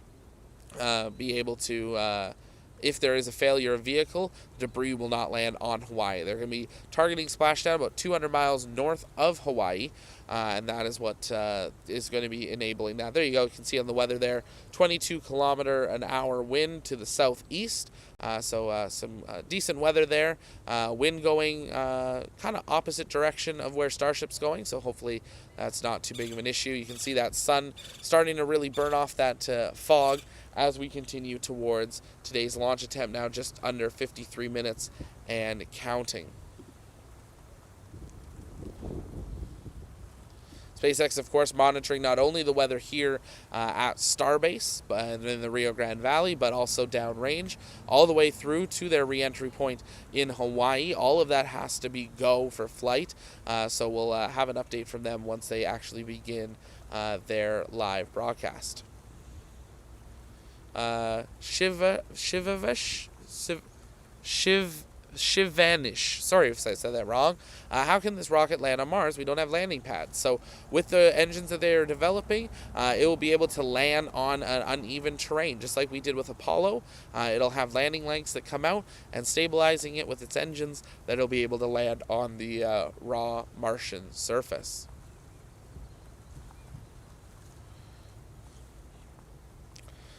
Claudia, good morning from Honduras. Great to see you. If you haven't yet, take a moment, let us know in the chat where you're watching from. We're glad to have you joining us here. We know there's people all over the world tuning in. Take a moment, share out the stream, invite people to join us. We are now just 51 minutes, 30 seconds and counting until liftoff. Darren, good afternoon from Warrington, the UK. Great to have you here. Keeping an eye out for any updates from SpaceX. We do expect them to go live in the next 5-6 minutes. And once they do so, we will, of course, patch them in for an update on the vehicle. But I think we're all thinking that SpaceX and Starbase maybe took this 420 a little seriously and are keeping that nice hazy view for this morning. But hopefully that'll burn off right before T0. David, do you think there will be a T-minus 40-minute hold today? We held at 40 seconds last time. That's where they held, but they held there because they went into a wet dress rehearsal attempt. So I'm feeling confident today. Today feels good, and I think we'll hopefully see a launch attempt here, but obviously we're not in mission control. We don't have all the data. We're getting as much as we can, and we will go from there. Robert, what's the total flight time? It will be 90 minutes, 1 hour, 30 minutes from launch to Starship splashdown. The booster will last about 7-8 minutes before it has a soft splashdown in the Gulf of Mexico. People tuning in all over the world, great to have you here. We got India, Michigan, Chicago, Illinois, Francisco's in Brazil, Mary's in Florida. We got Hans in Austria, Mr. T's in Alaska, MFG's in Illinois. We've got DMN in Sweden, Anthony's in New Zealand. Great having you all here. Blaine's in Australia, Gavin's in New Zealand. Great to have you all join us here from around the world, because space is better together. We're glad that you are joining us for today's historic launch attempt. We are expecting SpaceX to go live here any moment now. Once they do so, we will, of course, patch them in for a live update from the SpaceX crew. Once they go live, we'll be pausing our commentary update. I'll come back once or twice prior to the actual launch, but we want to listen in to the engineers that have all the data as we go towards a launch attempt here this morning. But you can see it absolutely gorgeous sunrise morning over Starbase as we continue towards this historic flight. I think even if you were here on Monday, that view right now, that feels like a historic view as we count. That sun starting to brighten up the sky, burning off the fog. It is a beautiful day down here at Starbase as we count down now 48 minutes 44 seconds and counting until the opening of today's launch window.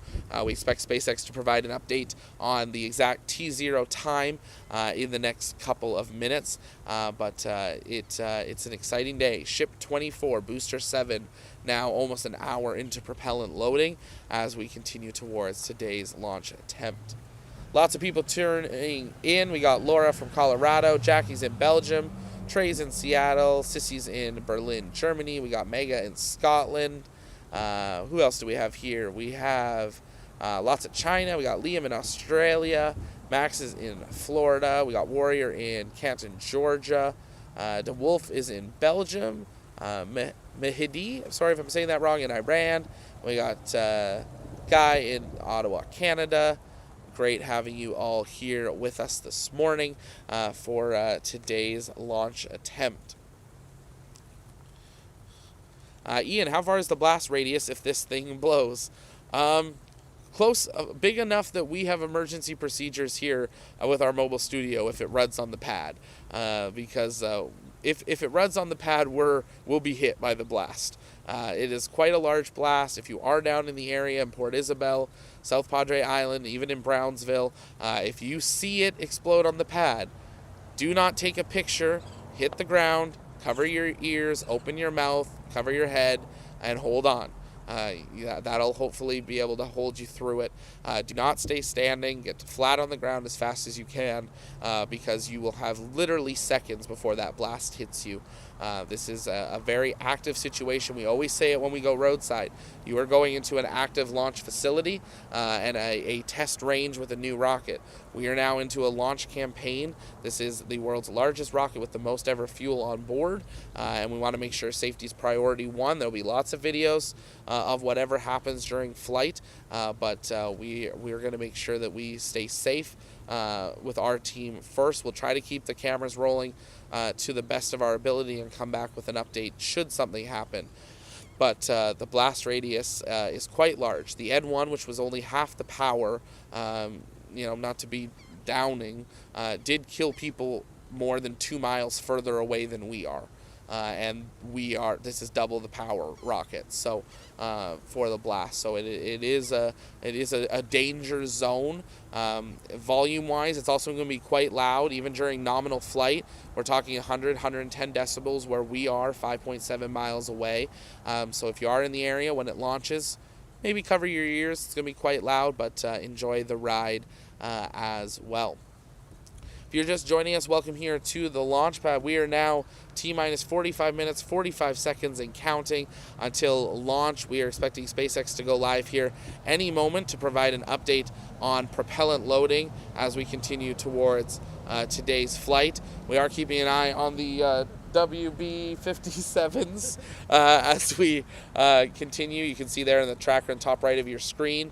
That is a live view of where that WB-57 is on its way to support today's flight. That is NASA's high-altitude imaging spacecraft. At least one, if not both, are on their ways here for today's flight. If you guys have questions, you can always send those in the chat by tagging us at the launch pad, and we'll work on answering those live throughout the broadcast. We'll be staying live throughout the entire flight, so we hope that you will stay with us for that. We'll get back into answering more questions. Once SpaceX goes live, we're going to listen in exclusively to them to get updates on how things are progressing, and we will go from there.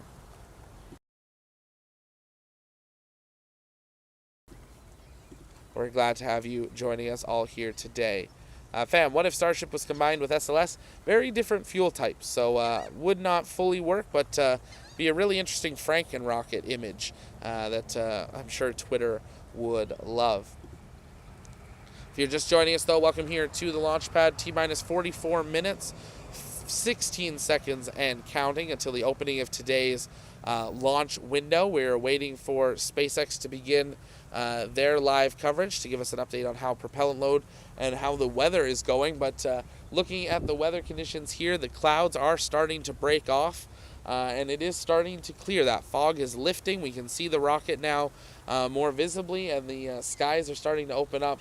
Hopefully going to give us a beautiful, clear day for a launch attempt just under 44 minutes from now. If you haven't yet, though, take a moment, engage that subscribe button so you never miss another live launch coverage, space news update, or exclusive interview right here on the launch pad. We've got a number of interviews lined up that come out over the next few weeks. We sat down with the RFA, Rocket Factory Augsburg, for an update on their rocket. We're excited to get that out to you here in the near future, so make sure you stay tuned for that, as well as some other interviews that are in the works, and some upcoming factory tours as well. So make sure you subscribe so you don't miss any of that. But counting down to today's historic launch attempt. John Ferris, are you wearing a tie for this event? No, it's not a tie. It's SpaceX credentials for media here today. We are honored that SpaceX invited us to be part of today's media team as accredited media, so thank you so much to them for the invitation to be part of this. We really appreciate it. Being new media, doing online media through YouTube and websites, we're thrilled to get to be out here for the Starship update last year, February, with Elon. Ian and I were here for that update, thinking we were going to see 420 fly, Ship 4 and Booster 20, Ship 20 and Booster 4, but 15 months later, here we are, Ship 24/7, and hopefully we'll get to see this one fly here today. We are keeping an eye out for any updates from SpaceX as we continue towards today's launch attempt. We were expecting them to go live at that 45-minute mark, and they have not gone underway just as of yet, but we have had confirmation that NASA's planes are in the region, and they, as you can see on that tracker, they are ready to go for today's launch attempt, flying out to the southeast. We're just going to patch in here and make sure that we aren't missing it.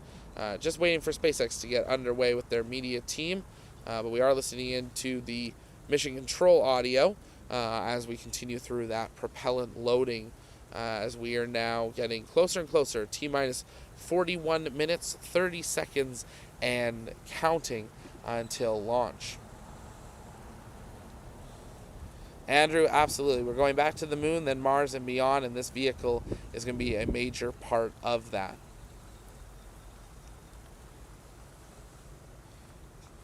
Catching up on your guys' questions. Fam, are you guys using Starlink? We are using a combination of that for today. So when we're roadside, we normally are using Starlink. We were yesterday. Today's stream is brought between Starlink and wired internet to be able to do a balance to make sure that our video feeds are continuing solid, and we have Starlink there as a backup in case any of the local internet goes down. We also have backup power. If we need to, we can get back online if for some reason the power were to go out, depending on ultimately what happens with today's flight.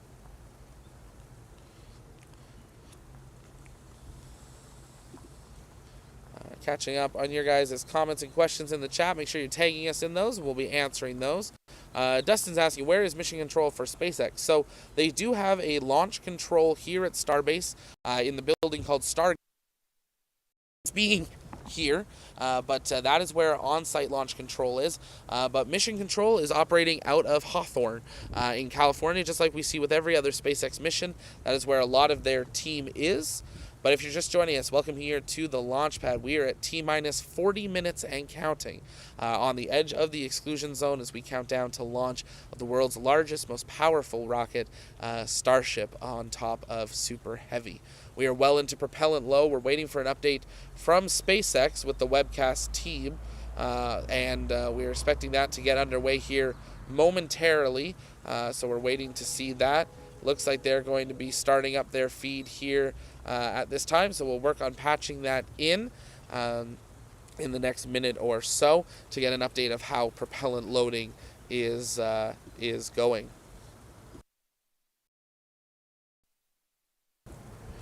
Once we get SpaceX patched in, we will, of course, take a moment to listen in to their team for an update on the propellant load and the weather. We'll be listening into that as we want to make sure we're bringing you the most up-to-date information on how everything is progressing through the count here. We will come back with more commentary updates throughout their broadcast, and then once we're into the coast phase, we will come back as well. What is the count at? Look at the top left corner of your screen. SpaceX is getting underway here. We are now less than 40 minutes and counting. T-minus 38 minutes, 40 seconds and counting. Street, thank you so much for that super sticker. Vibes. Yes, we need all the vibes we can get for today's flight. Starship needs all the support it can get as we continue through today's count. Dustin, yes, it must. The energy in that control room, very serious, but I'm sure very exciting. We all remember back to Falcon Heavy's test flight and the energy at Hawthorne, and we're expecting to see that same energy happening here today. Jody, thank you so much for those gifted membership, 5 gifted memberships. Really appreciate your support.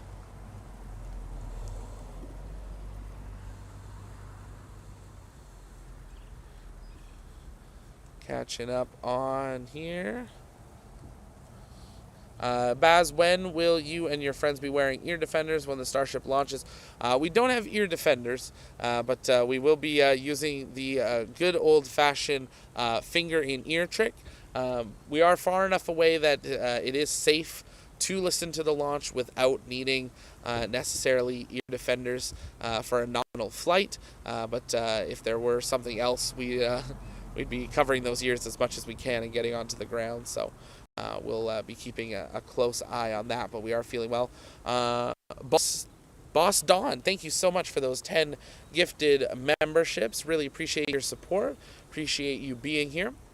As we wait for SpaceX to get underway, we'll mention it one last time before the launch here. Head on over to the launchpad.store or tlpnetwork.com. Click on shop.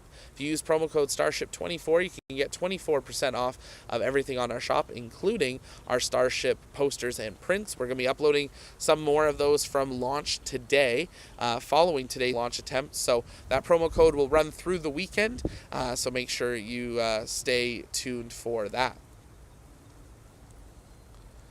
Waiting for SpaceX to get underway here. They're dragging out their intro to their stream here as we await for this launch attempt to get underway. Hopefully a okay sign that things are progressing nominally now. T-minus 36 minutes, 20 seconds and counting until launch. We haven't had any other updates from them via social media.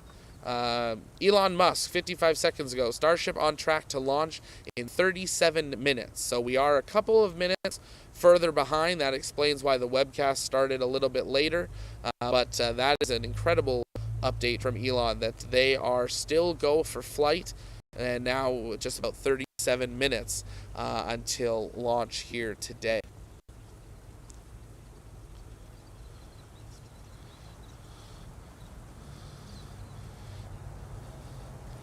It's too foggy. It is starting to burn off, so hopefully that fog will continue to burn off. We got another 35 minutes that it'll be cleared.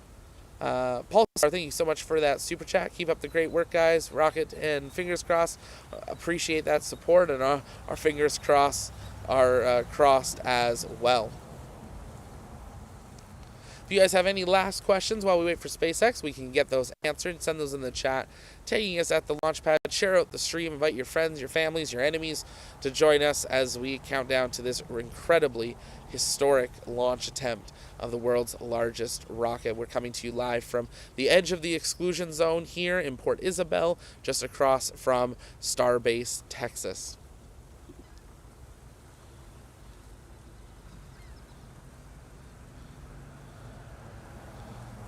Max, I got class at 9:30. Can I still watch the launch?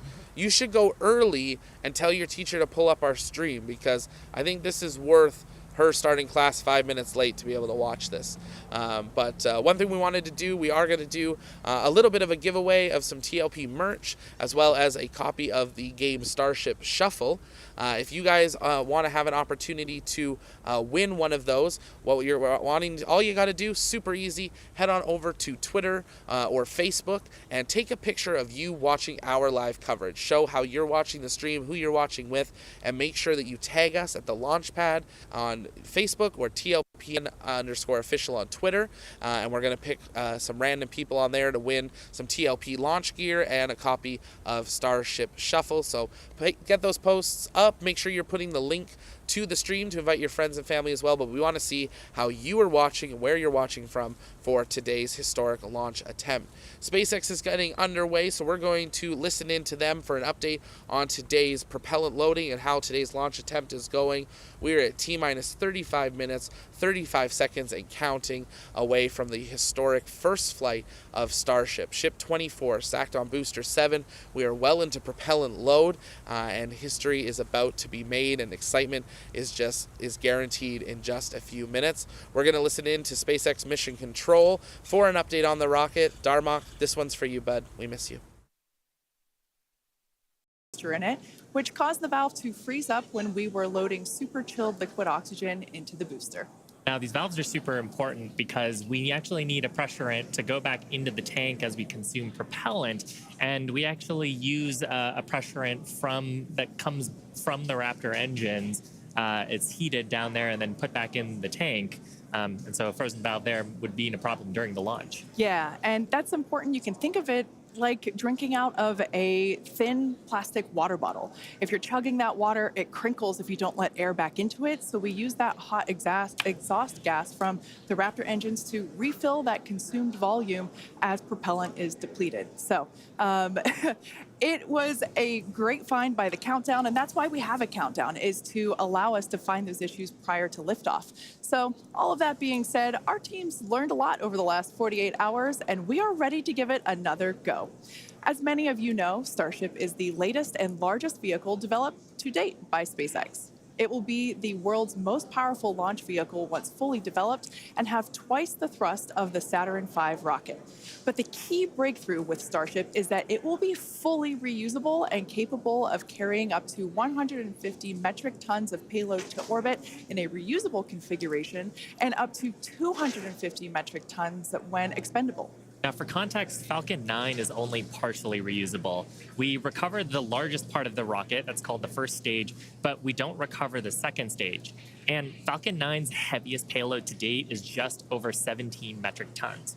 So 150 to 250 metric tons on Starship is an order of magnitude greater in terms of the payload capacity. Now, for today's test, we will be the first of many as we work towards transitioning Starship from a developmental into an operational program. And the primary objective today is to gather as much data as we can around the fully integrated vehicle. Now, while we have flown the Starship spacecraft in the past, it is going to be the first attempt of Super Heavy and the first opportunity for us to validate how the two vehicles operate together. We are so excited for this. The purposes for today's flight, we will consider any data received that helps inform and improve future builds of Starship as a success.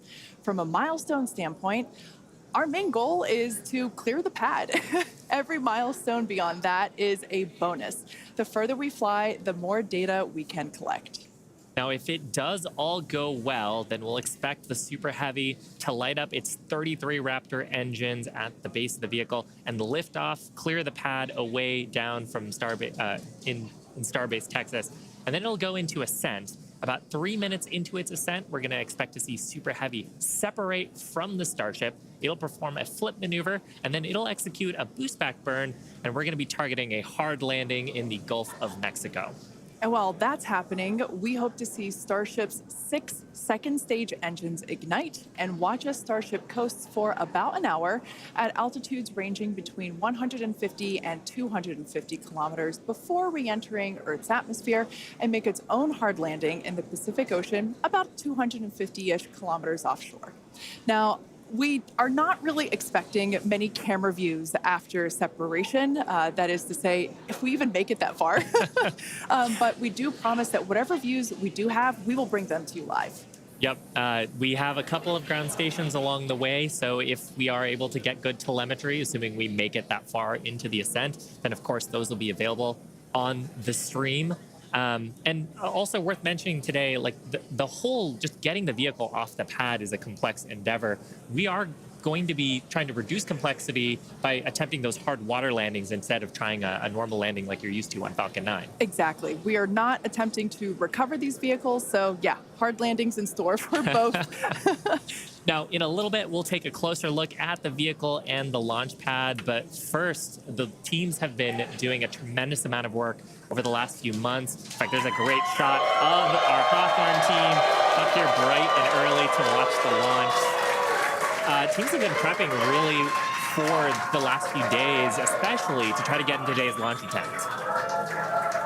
And here you can see a live view of the South Padre Amphitheater, where both SpaceX employees, friends and family, and members of the public are gathering to watch Starship lift off. And we can see the crowds are gathering there as well.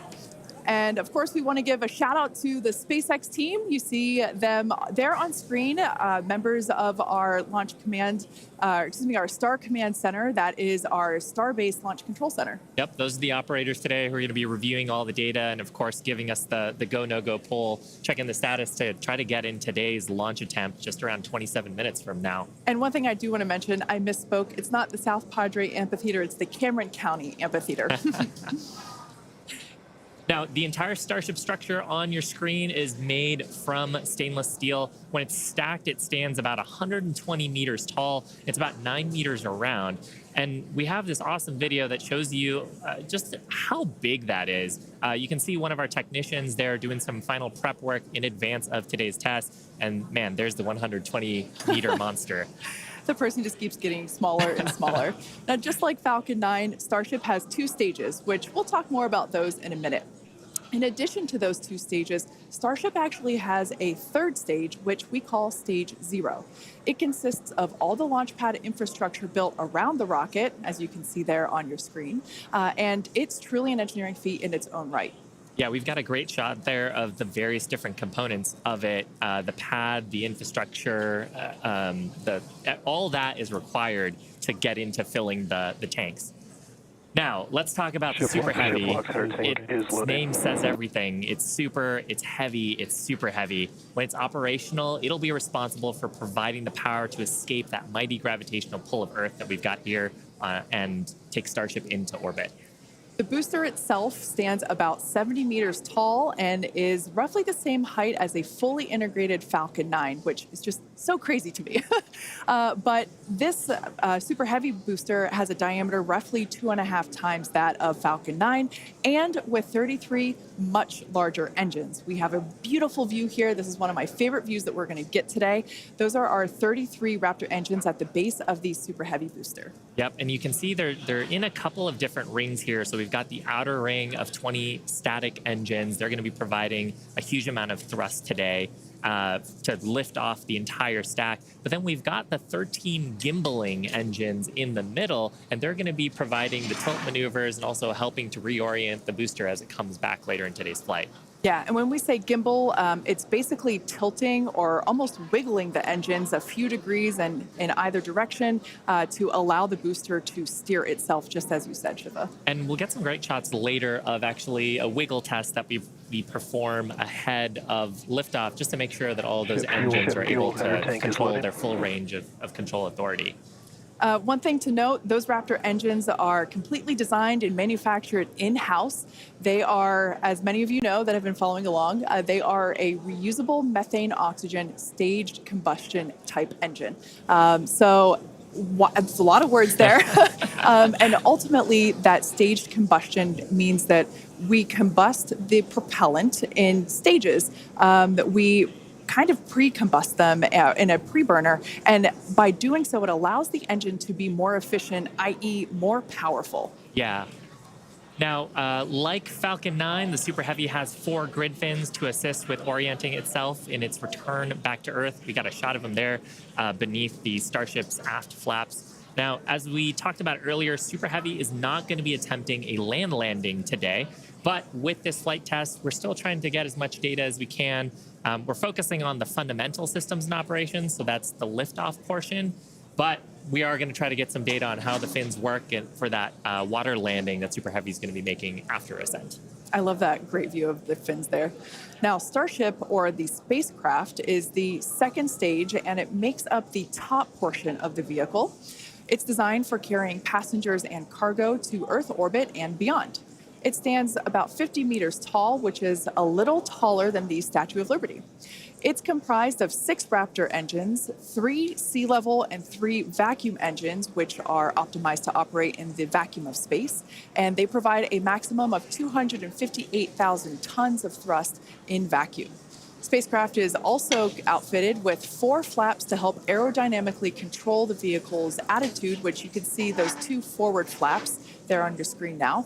So they help control the vehicle's attitude during atmospheric flight and enable precise landing at the intended location. Now, one thing we got to mention, the heat shields. They are iconic. Starship is wrapped in a heat shield, which is composed of 18,000 hexagonal ceramic tiles designed to insulate the vehicle during that atmospheric entry. And that's really important because the temperatures can be as high as 2,600 degrees Fahrenheit. The hex-shaped tiles, like the ones that Shiva and I have, roughly make up about 2/3 of the vehicle. We can see that we have some different shapes. Mine is slightly curved. As you can imagine, it sits on the curved portions of the Starship vehicle. Now, the one that I've got is a hexagonal tile that's more flat, and it's really used for the flatter structures on the vehicle. And we need a heat shield because when you're coming back in from re-entry, we're going supersonic, we're compressing all the air ahead of us. That ends up causing a lot of heating along the surface, and without a heat shield, that would go straight into the structure. Yeah, one thing that's amazing to me, especially when I first picked up one of these heat shield tiles, is that they're so light. They almost feel like they're made out of foam. They're that light, and they kind of sound like it too. And one thing that we do want to mention, in order to reject the maximum amount of heat during that entry, like Shiva was just saying, they're black, and that's because black helps reject that heat that is building up on the exterior of the heat shield. Now, Starship is designed for vertical takeoff and landing as opposed to taking off and landing like an airplane, and that's because that's really important because we don't have runways on the moon or Mars. Fortunately, at those destinations, the gravity is not as high as it is here on Earth. On Mars, the gravity is just 1/3 of what it is here on Earth, and on the moon, it's just a 1/6. So in both of those cases, Starship, with just its engines, can take off without needing the Super Heavy booster like we do need here on planet Earth. Now, for today's test, Starship does not have its landing legs attached because, like we said before, it won't be returning anywhere. Starship is expected to make a very hard ocean landing, which, if we even make it that far and manage to get any views, it will certainly make for a very exciting end to today's test. At this point in time, we are 20 minutes, or just over 20 minutes from liftoff. Let's check in with John Innsbrucker for a status update. Hey, John, how's it looking? Thanks, Kate. I'm John Innsbrucker, Principal Integration Engineer here at SpaceX. We're currently loading propellant from the ground system into both the first and second stages. Now, both vehicles use the same 2 propellants. That commonality helps build the reliability. And the fuel today is liquid methane, and that's at a temperature of just over 100 kelvins. That's about minus 272 degrees below zero on the Fahrenheit scale. Now, liquid methane is a different fuel from Falcon 9. That booster uses RP1 kerosene. However, our oxidizer is liquid oxygen, and that's the same as Falcon 9. Because there is no oxygen in space to support combustion, we have to bring our own. Now, leading up to where we are right now, we had a go-no-go poll. That was conducted just after T-minus 2 hours. And once the team gave their goes, we started loading propellants onto the booster at T-minus 1 hour and 39 minutes. At T-minus 1 hour and 22 minutes, we began propellant loading of the ship. The second stage you can see on your screen right there. Now, propellant loading of the Starship's second stage main tanks completed at about the T-minus 27-minute mark. at which time we then began loading the 2 header tanks in the nose of the second stage. Now at T-minus 3 minutes, when the first stage super heavy propellant loading completes, that means we'll have all the propellant on the rocket, and the vehicle will be fully loaded with over 10 million pounds of propellant. Now right now at T-minus 19 minutes and counting from liftoff, the weather and winds are looking good. We have been watching the ground level winds. They're at 18 miles an hour. As the morning continues, they will increase, but that is below our limits right now. We're also looking at upper altitude winds. We're waiting for one more balloon, but we believe that we're going to be go. On the launch vehicle itself, the teams, the good news, they're not working any issues right now. But if for some reason we do not make our test flight today, if we have to hold, we have a backup launch window.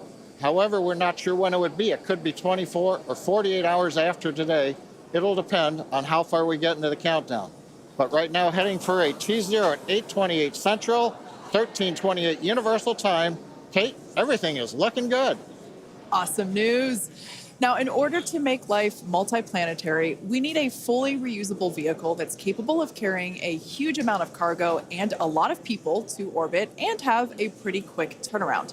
The idea is to effectively reuse launch vehicles just like airplanes. Yeah, imagine if you had to wait for a new airplane to be constructed every time you wanted to fly. You'd rarely go anywhere, and for most of us, it would be completely unaffordable. In order for us to get to Mars and back with lots of people, lots of cargo, multiple times, reusability really is a must.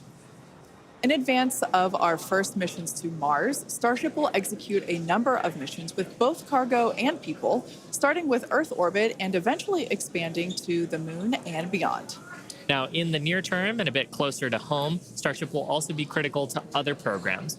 Once fully operational, it'll deliver the full-size and upgraded version of our Starlink satellites, and that's super exciting because our next-generation satellites represent a step forward in Starlink's capabilities and will allow us to connect millions of more people around the world with high-speed internet to watch launch webcasts.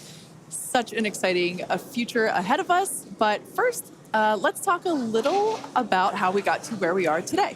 Now, Starship's testing ramped up in July of 2019 with our Starhopper prototype, sort of a short version of the Starship that we see today. There's a great photo of it.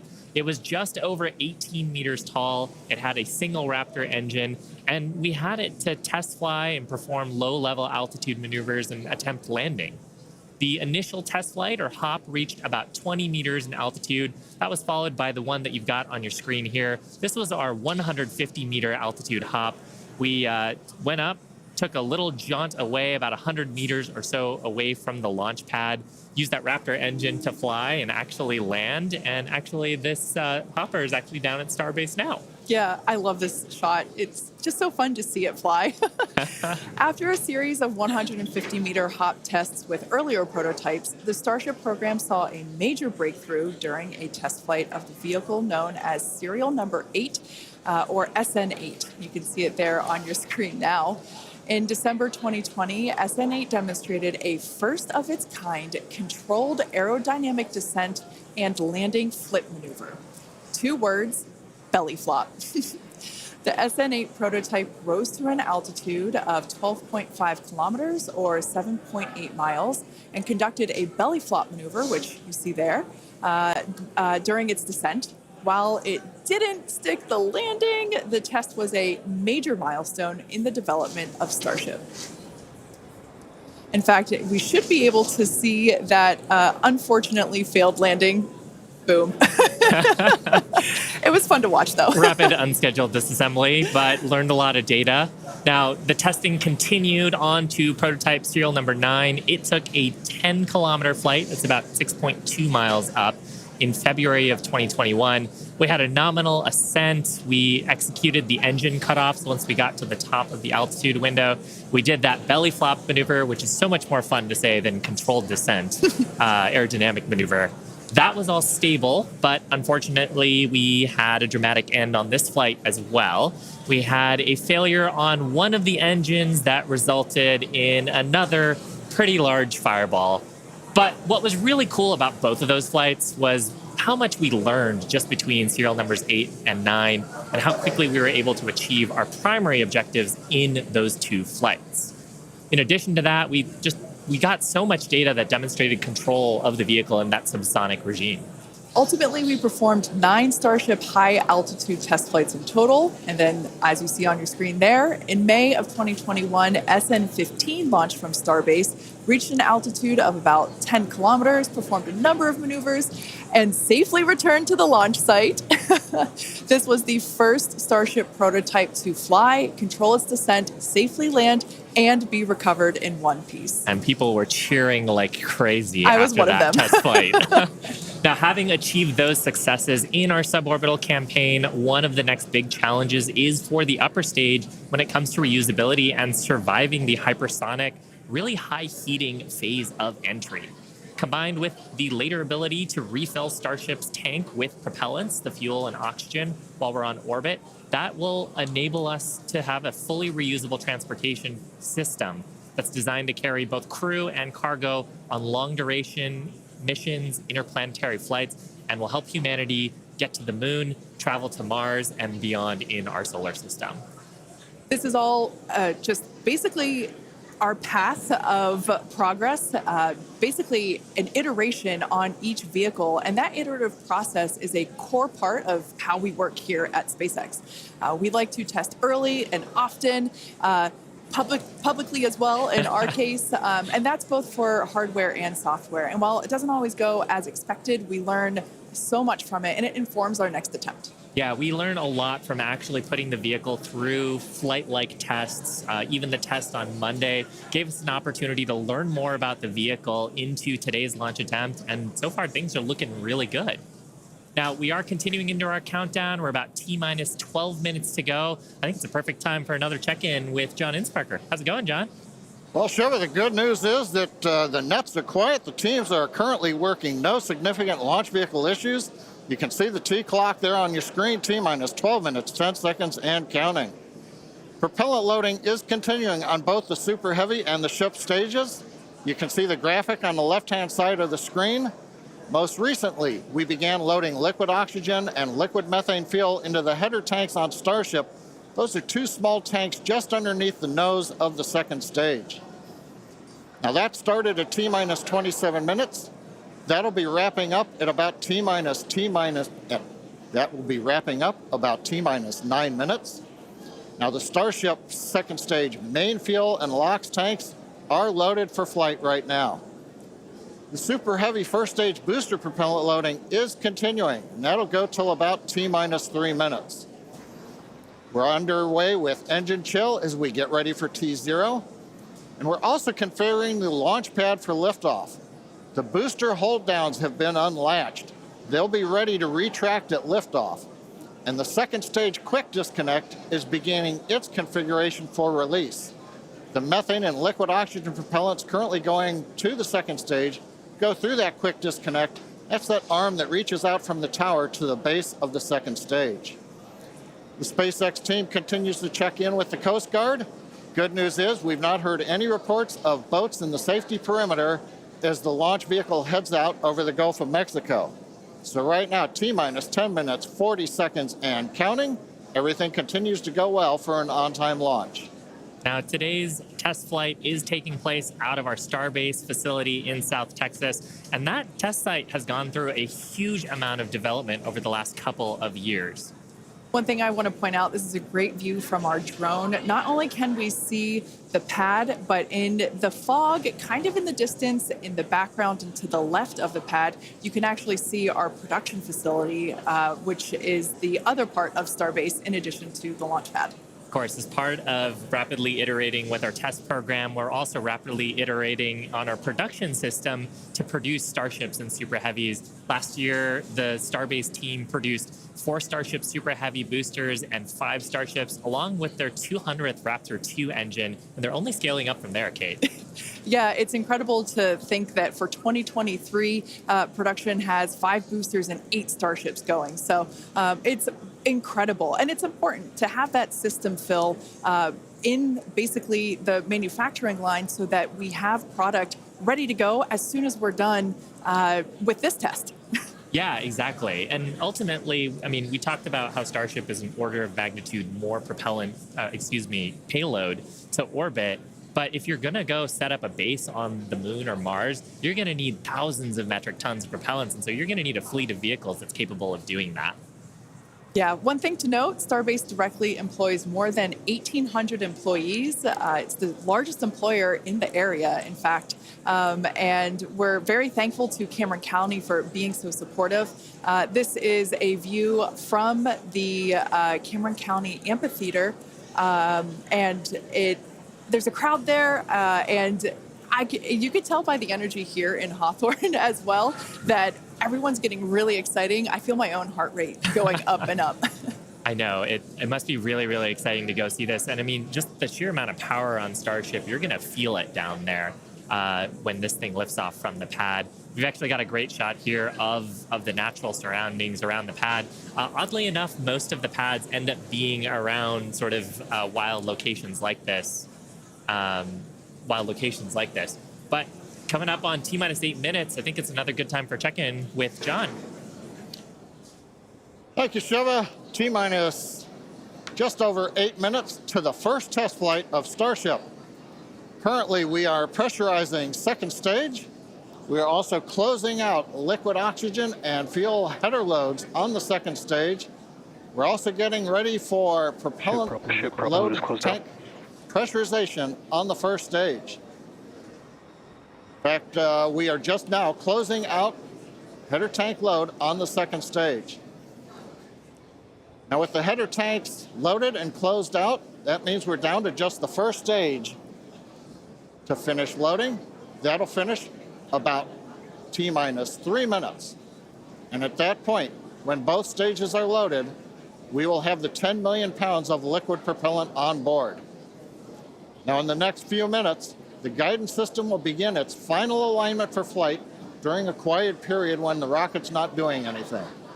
The automated flight termination system will be armed, and a final TVC checkout will be performed. Those are the engine wiggles, and hopefully we'll be able to see that with the cameras underneath the vehicle and maybe even the second stage engines. And there's a view looking underneath the super heavy first stage with the 33 Raptor engines. Now, a reminder as we continue counting down, if we do need to hold, the point where we hold the clock would be at T-minus 40 seconds. We can pause there. Typically in the past, if we need a little bit more time to finish final checkouts or do some pressurization of the onboard storage tanks, that's where we would hold. But currently, we're not hearing a need to hold, so at 6 minutes, 27 seconds, everything looks good. And of course, Kate, Shiva, as we get close, we're going to get into the engine ignition sequence of 33 Raptors, and that's going to be something new for everybody.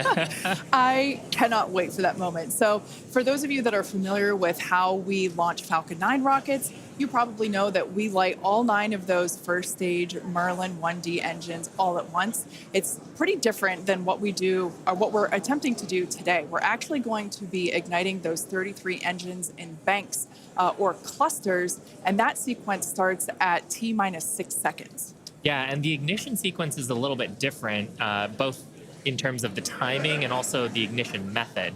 So on Falcon 9, we use a chemical called T-Tab. It's a pyrophoric material, so that means when you mix the two together, it produces a flame that kicks off that green characteristic spark on Falcon 9 missions. But actually on Starship, we use electrical ignition systems. Many of those are integrated on the ground system here. And the electrical ignition, we start lighting the banks at T-minus 6 seconds, and then over the next 4 seconds, the 3 sets of banks will ignite and eventually bring the booster up to a thrust to weight greater than 1 and hopefully ascent. Super exciting. Like we said, pretty different from our Falcon 9 launches, and so this will be the first time that any of us have gotten to see this type of integrated test flight with both the Starship and the Super Heavy booster. Everyone's cheering as we get into T-minus 5 minutes. We want to remind everyone that success today is anything. Yeah, it looks fun down there. I kind of want to go join them.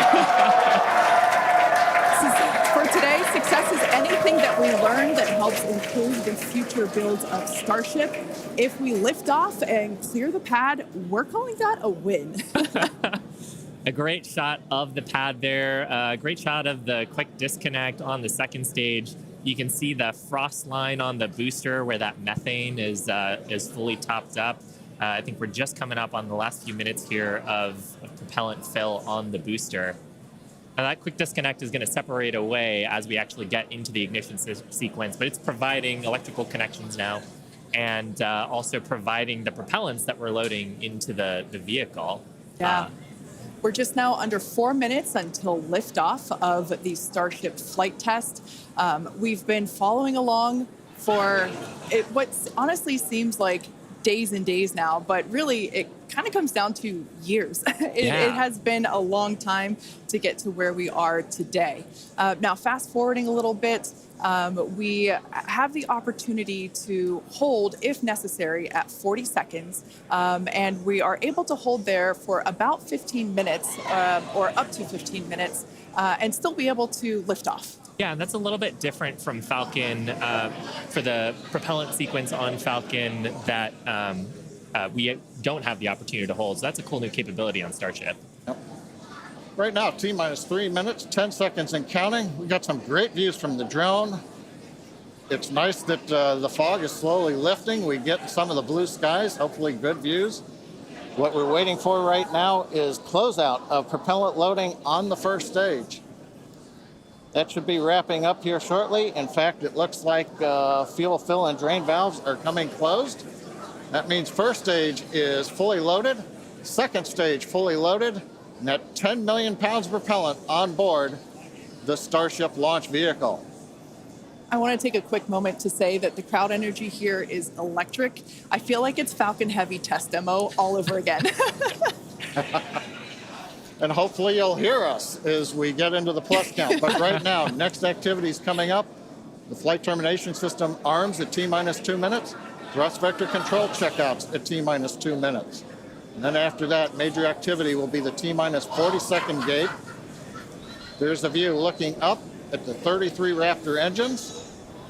There are 20 engines in a circle on the outside, and as Shiva said earlier, 13 engines on the center. Those are the ones that gimbal and steer the vehicle.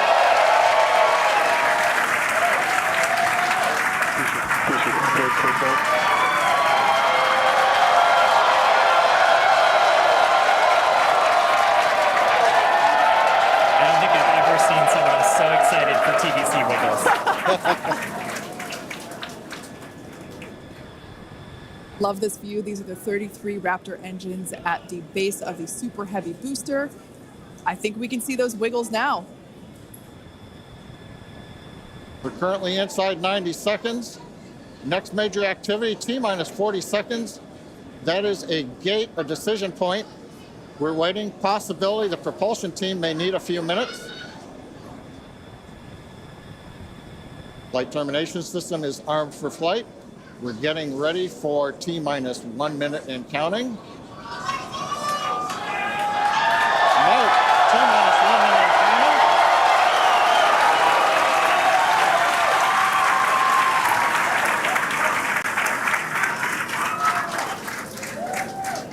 counting. Next, we'll see as we get past T-minus 40 seconds for final checks of the vehicle.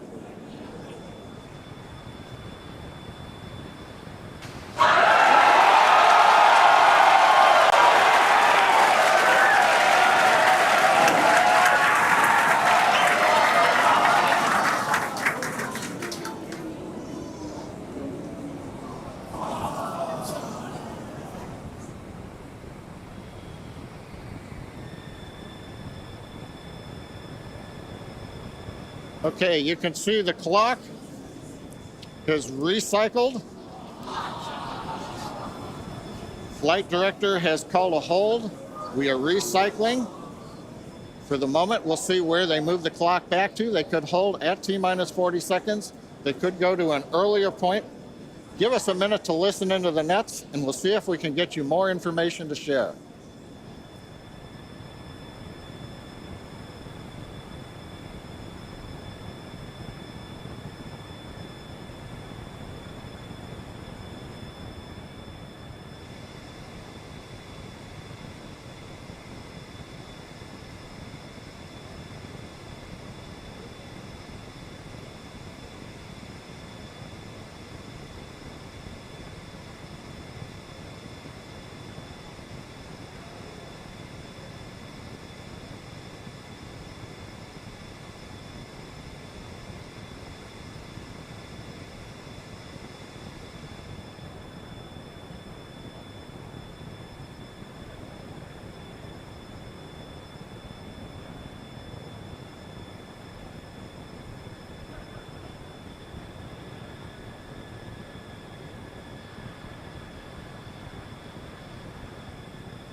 John Innsbrucker again here at the Hawthorne webcast desk.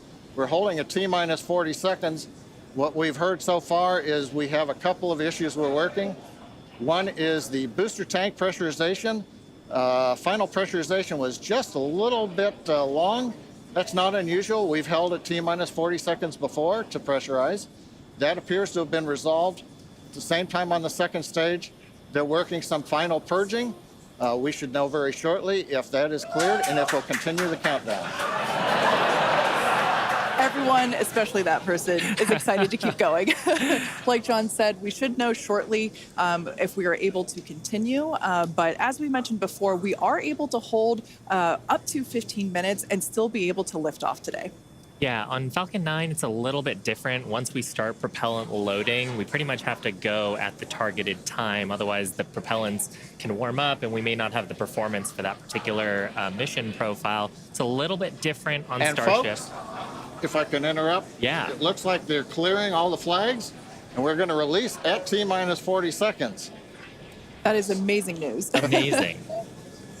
Team working quickly through their issues on first and second stages.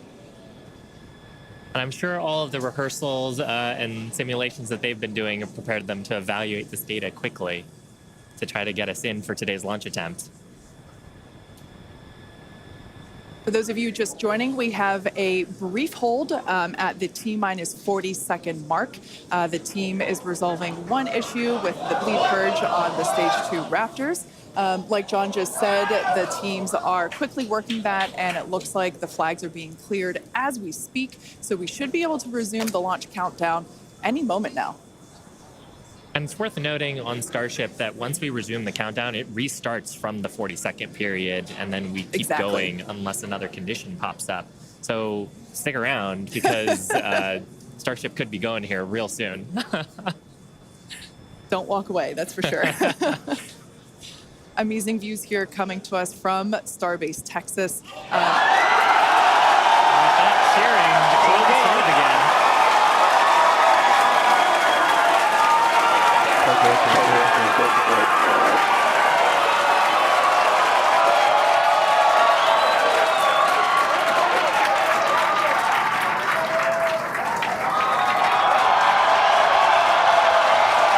T-minus 15 seconds.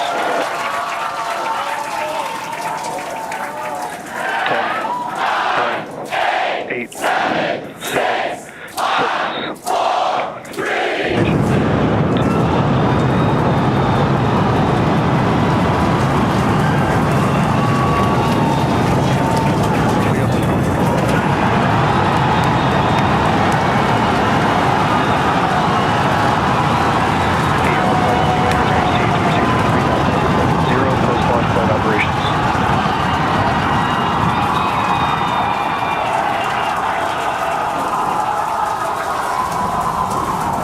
Raptor chamber pressure is nominal.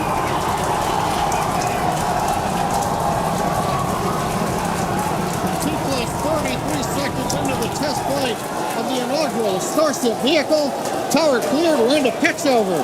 Propulsion reports first stage engines nominal. What a sight from the ground cameras at Starbase. We're flying at twice the thrust of the Saturn V heading to space. Acquisition of signal, Corpus Christi. We're throttled down and throttled back up. Going through the period of maximum aerodynamic pressure.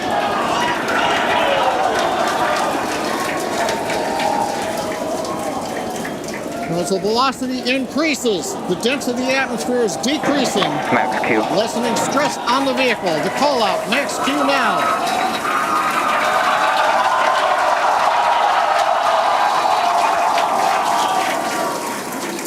Continuing to watch the first stage as we head down range.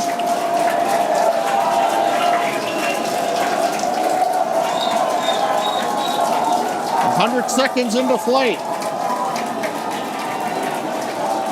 Our next major activity is going to be shutdown of the first stage. The Houston tracking station now acquiring the vehicle. With shutdown, we will get separation of Starship from Super Heavy and ignition of the Starship engines. When Starship separates, we light up 6 engines in a staggered sequence. And if all goes well, those 6 engines will burn for almost 6.5 minutes. Onboard view from Starship. And there's views of the Raptor engines on the second stage as we prepare for stage separation. Now, after stage separation, the first stage will flip and begin a boost back maneuver for landing in the Gulf.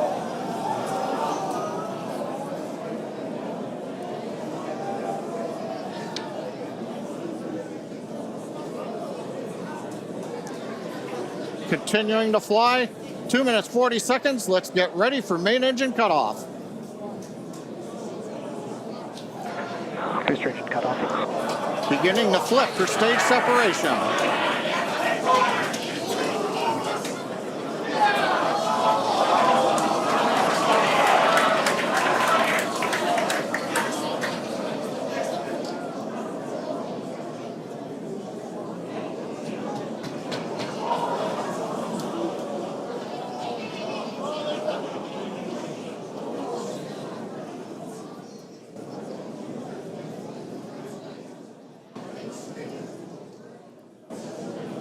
As of right now, we are awaiting stage separation,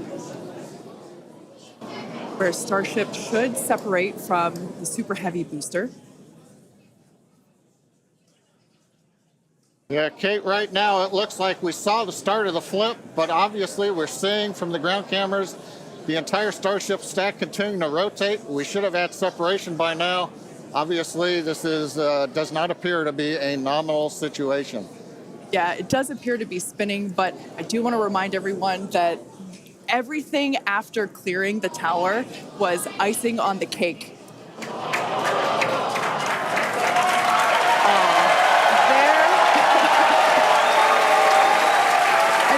As you saw, as we promised, an exciting end to the Starship inaugural integrated test flight.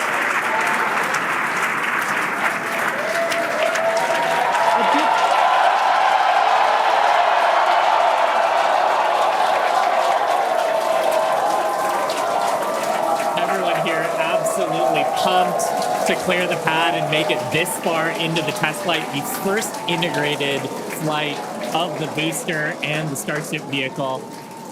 Live view there of our control center at Starbase, which we refer to as Star Command. As we said before, obviously we wanted to make it all the way through, but to get this far, honestly, is amazing.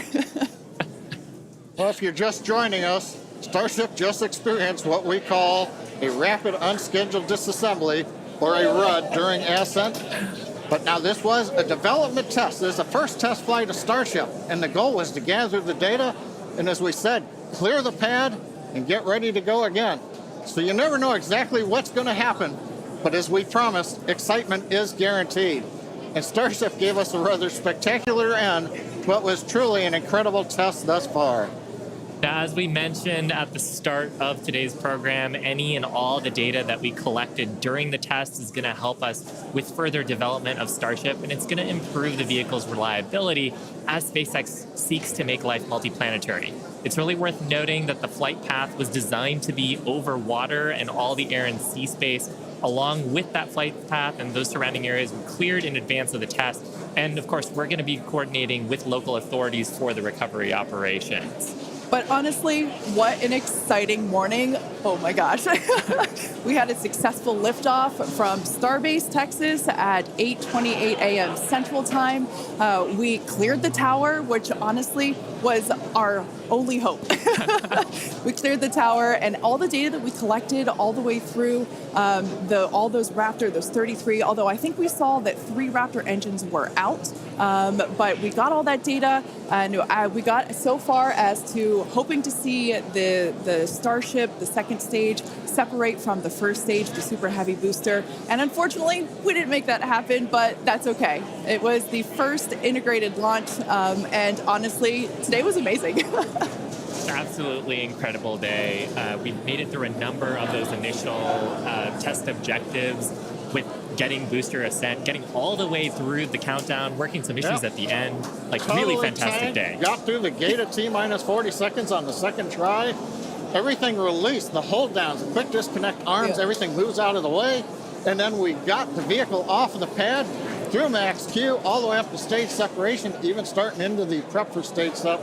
And then, as we say, a lot of excitement. Yep. Honestly, my face has had a smile on it since liftoff, and now my face hurts. Now, since we don't have any insights on the cause of our rapid unscheduled disassembly at this point, we're going to end our webcast here. Teams will continue to review the data and work toward our next flight test. But before we go, a big congrats to the entire SpaceX team on an exciting first integrated flight test of Starship.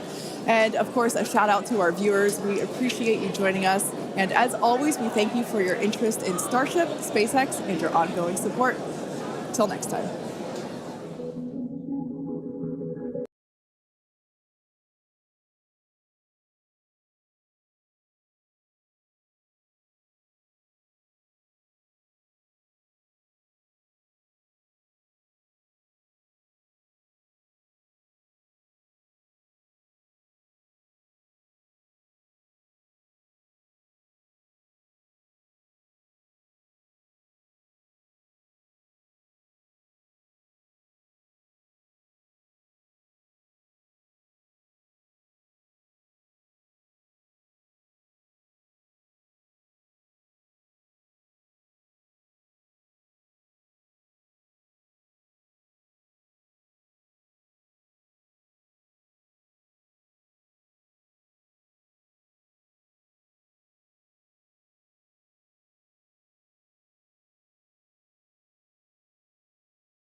Well, she launched. I don't know what more to say. We're here. That was absolutely incredible. First, congratulations to the entire SpaceX team, the NASA HLS team that's on site. Excited for this to be what we're using to get back to the moon.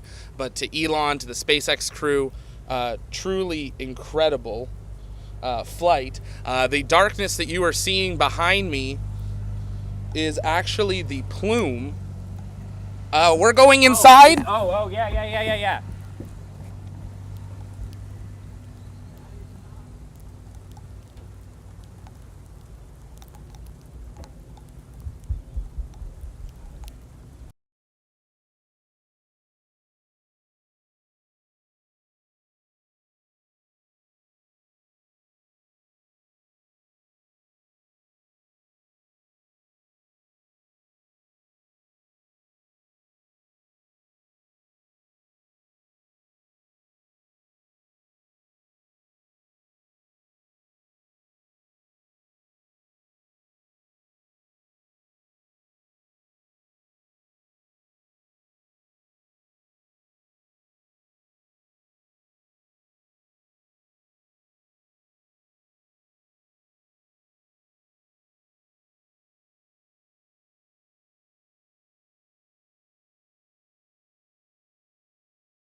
inside the house.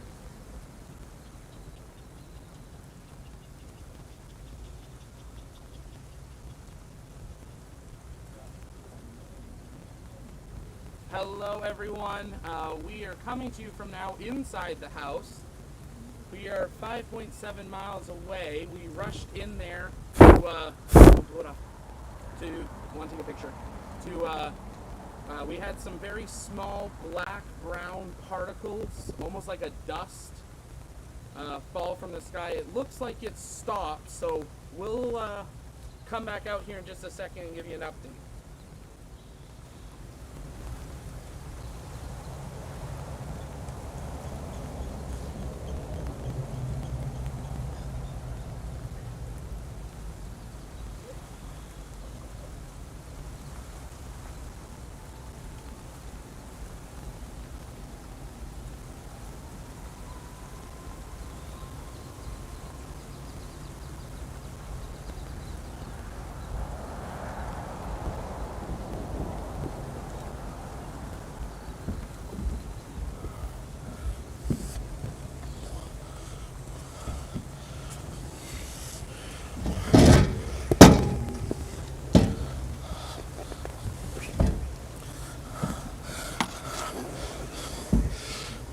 Are we still on, Jay?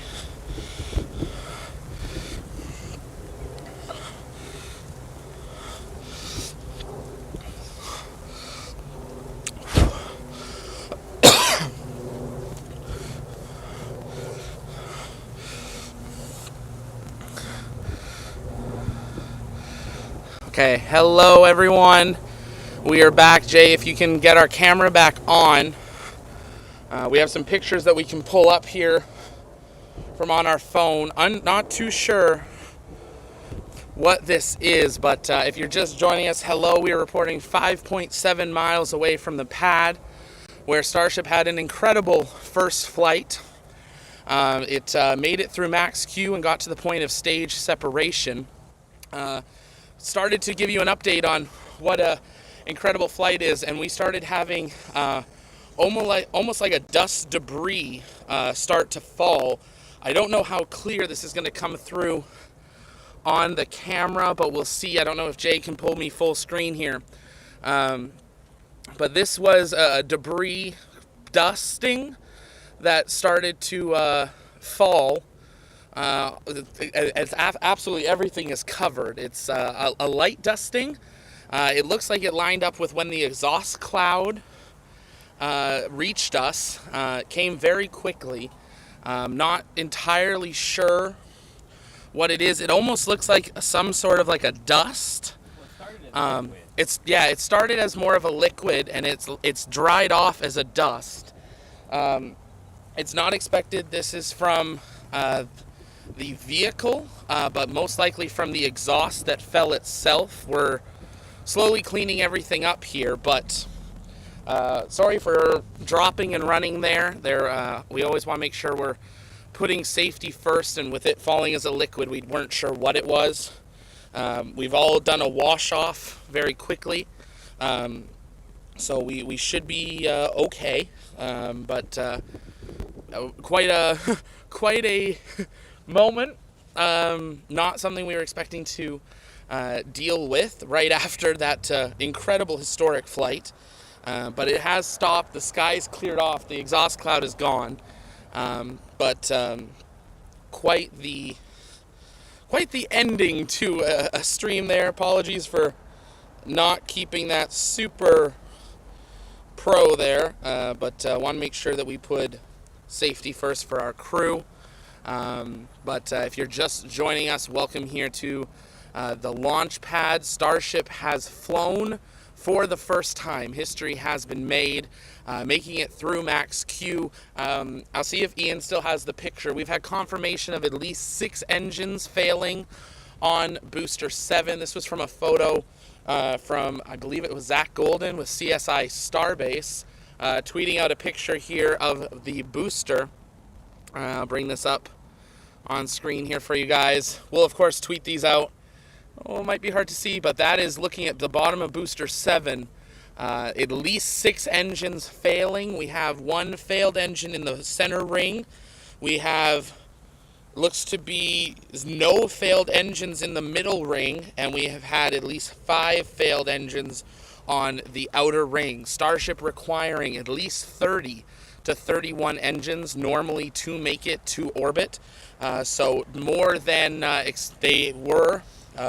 They've lost more than they needed to make it to flight. So even if they made it further into flight, they would not have had the velocity that they needed.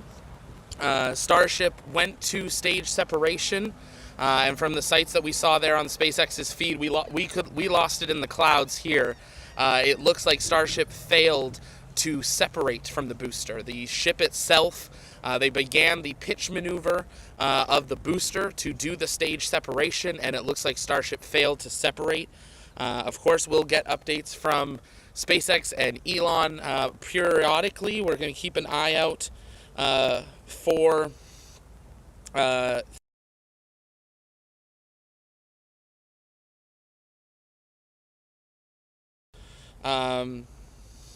into flight.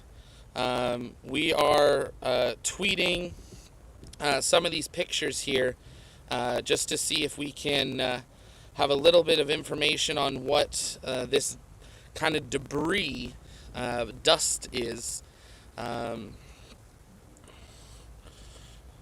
Just bear with me here as we tweet this out. This is live reporting in the field. The welcome. We're glad to have you here.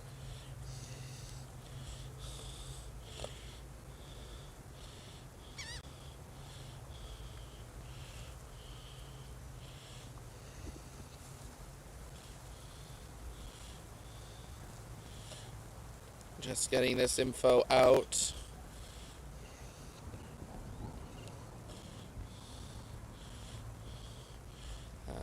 Team's feeling all right. Lots of emotions from the crew. Truly incredible to see Starship fly.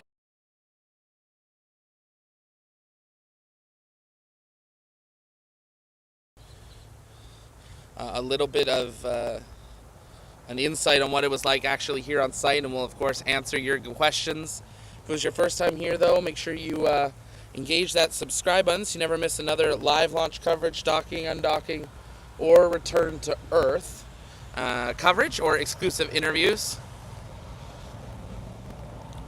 Audio's a little choppy. We are running off the Starlink right now, so we might be in a handover, and apologize about that. So we'll see if we hear any. Okay, we've got a tweet from SpaceX.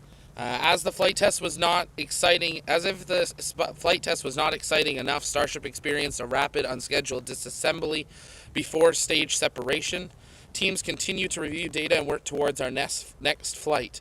With tests like this, success comes from what we've learned, and today will help us improve Starship's reliability as SpaceX seeks to make life multi-planetary. Congratulations to the entire SpaceX team on an exciting first integrated flight test of Starship. Truly incredible. Looks like it made it to 40 kilometers in altitude. It cleared the pad, the tower. It cleared max Q, and quite an incredible day here. We're hearing people are starting to head to the airport to wait for the road to open to see about the pad. Early reports saying the pad is probably, it looks like, obliterated. SpaceX confirmed that it cleared the pad and beach and was on a nominal flight path. So it was following the path it was supposed to follow. Looking back at some footage here, wow. Where we were standing yesterday was in the fire of launch. Absolutely incredible sight to see. But I think I don't know what more we can say, but welcome to the era of Starship. This is just the start.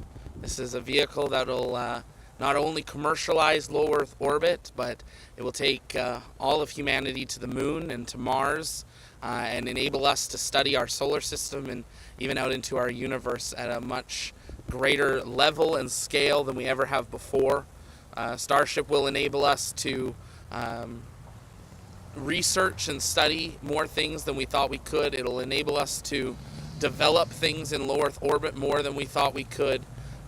Absolutely incredible to be here. And from myself and from our whole team, those that are here on site, but also those that were working around the world. We had Callum and Mara and Jay and Lewis and so many people. I feel like I'm forgetting people. Who am I forgetting? Callum and Jay and Lewis and Mara. And we have all of our rocket chasers around the world as well, and our researchers and our journalists. Our entire crew thanks you for helping us be here on site. It was an incredible day. It is a beautiful sunny day as a new era has begun. We saw that sunrise and it felt like it was going to be a start of something new, and it definitely feels like it. We've had as well from the launch, where I'm sure going to be incredible photos and videos for days to come following today's flight. Just catching on Twitter, seeing if we can hear anything. People are taking a look at. Also, it looks like right after liftoff, it already lost 3 engines. Yeah, so it looks like right at liftoff, it lost 3 engines. And we are seeing early pictures coming in from the OLM. And I'm trying to verify these photos here before we say anything, but it's looking pretty. It's still there. The OLM is still standing at this time. It is a lot of venting, but the tank farm is still standing as well. But wow, absolutely incredible day here at Starbase, Texas. I think what our crew's feeling and doing, I think we all want to have another wash and grasp our emotions. So I'm thinking what we're going to do, we're going to wrap up our live commentary coverage for the incredible first flight of Starship. I'm thinking what we might do is maybe do a stream tonight where we'll have some more information from SpaceX, maybe some photos and videos, and just recap everything that happened today, give some reactions and stuff from there. But I think that is going to do it. If it was your first time here, though, welcome. My name's Zach. I'm here with Ian and Dakota. Get in the camera. Ian and Dakota. We are on site here. Jay, if you want to get ready for something, you know what to do. But it was truly an incredible day seeing Starship fly for the first time. We'll do that recap a little bit later today, to stay tuned for that. And then we're heading to Florida. Absolutely. Because space doesn't stop. We've got countdown to Vulcan, Starliner. We got Falcon Heavy next week, Delta 4 Heavy in a couple weeks. This isn't the end of space. It's really just the beginning of this new era. And you can catch it all right here on the Launchpad, because here at TLP Network, it's our mission to inform and inspire the explorers of tomorrow, because we believe that space is better together. And from TLP Network's mobile studio at Starbase, Texas, on the edge of the exclusion zone, this is us wrapping up our live launch coverage of Starship's integrated flight test. We hope that you will join us again. Join us on our Discord, be part of our awesome space community, and we'll see you next time. Darmok, this one was for you, bud. We miss you.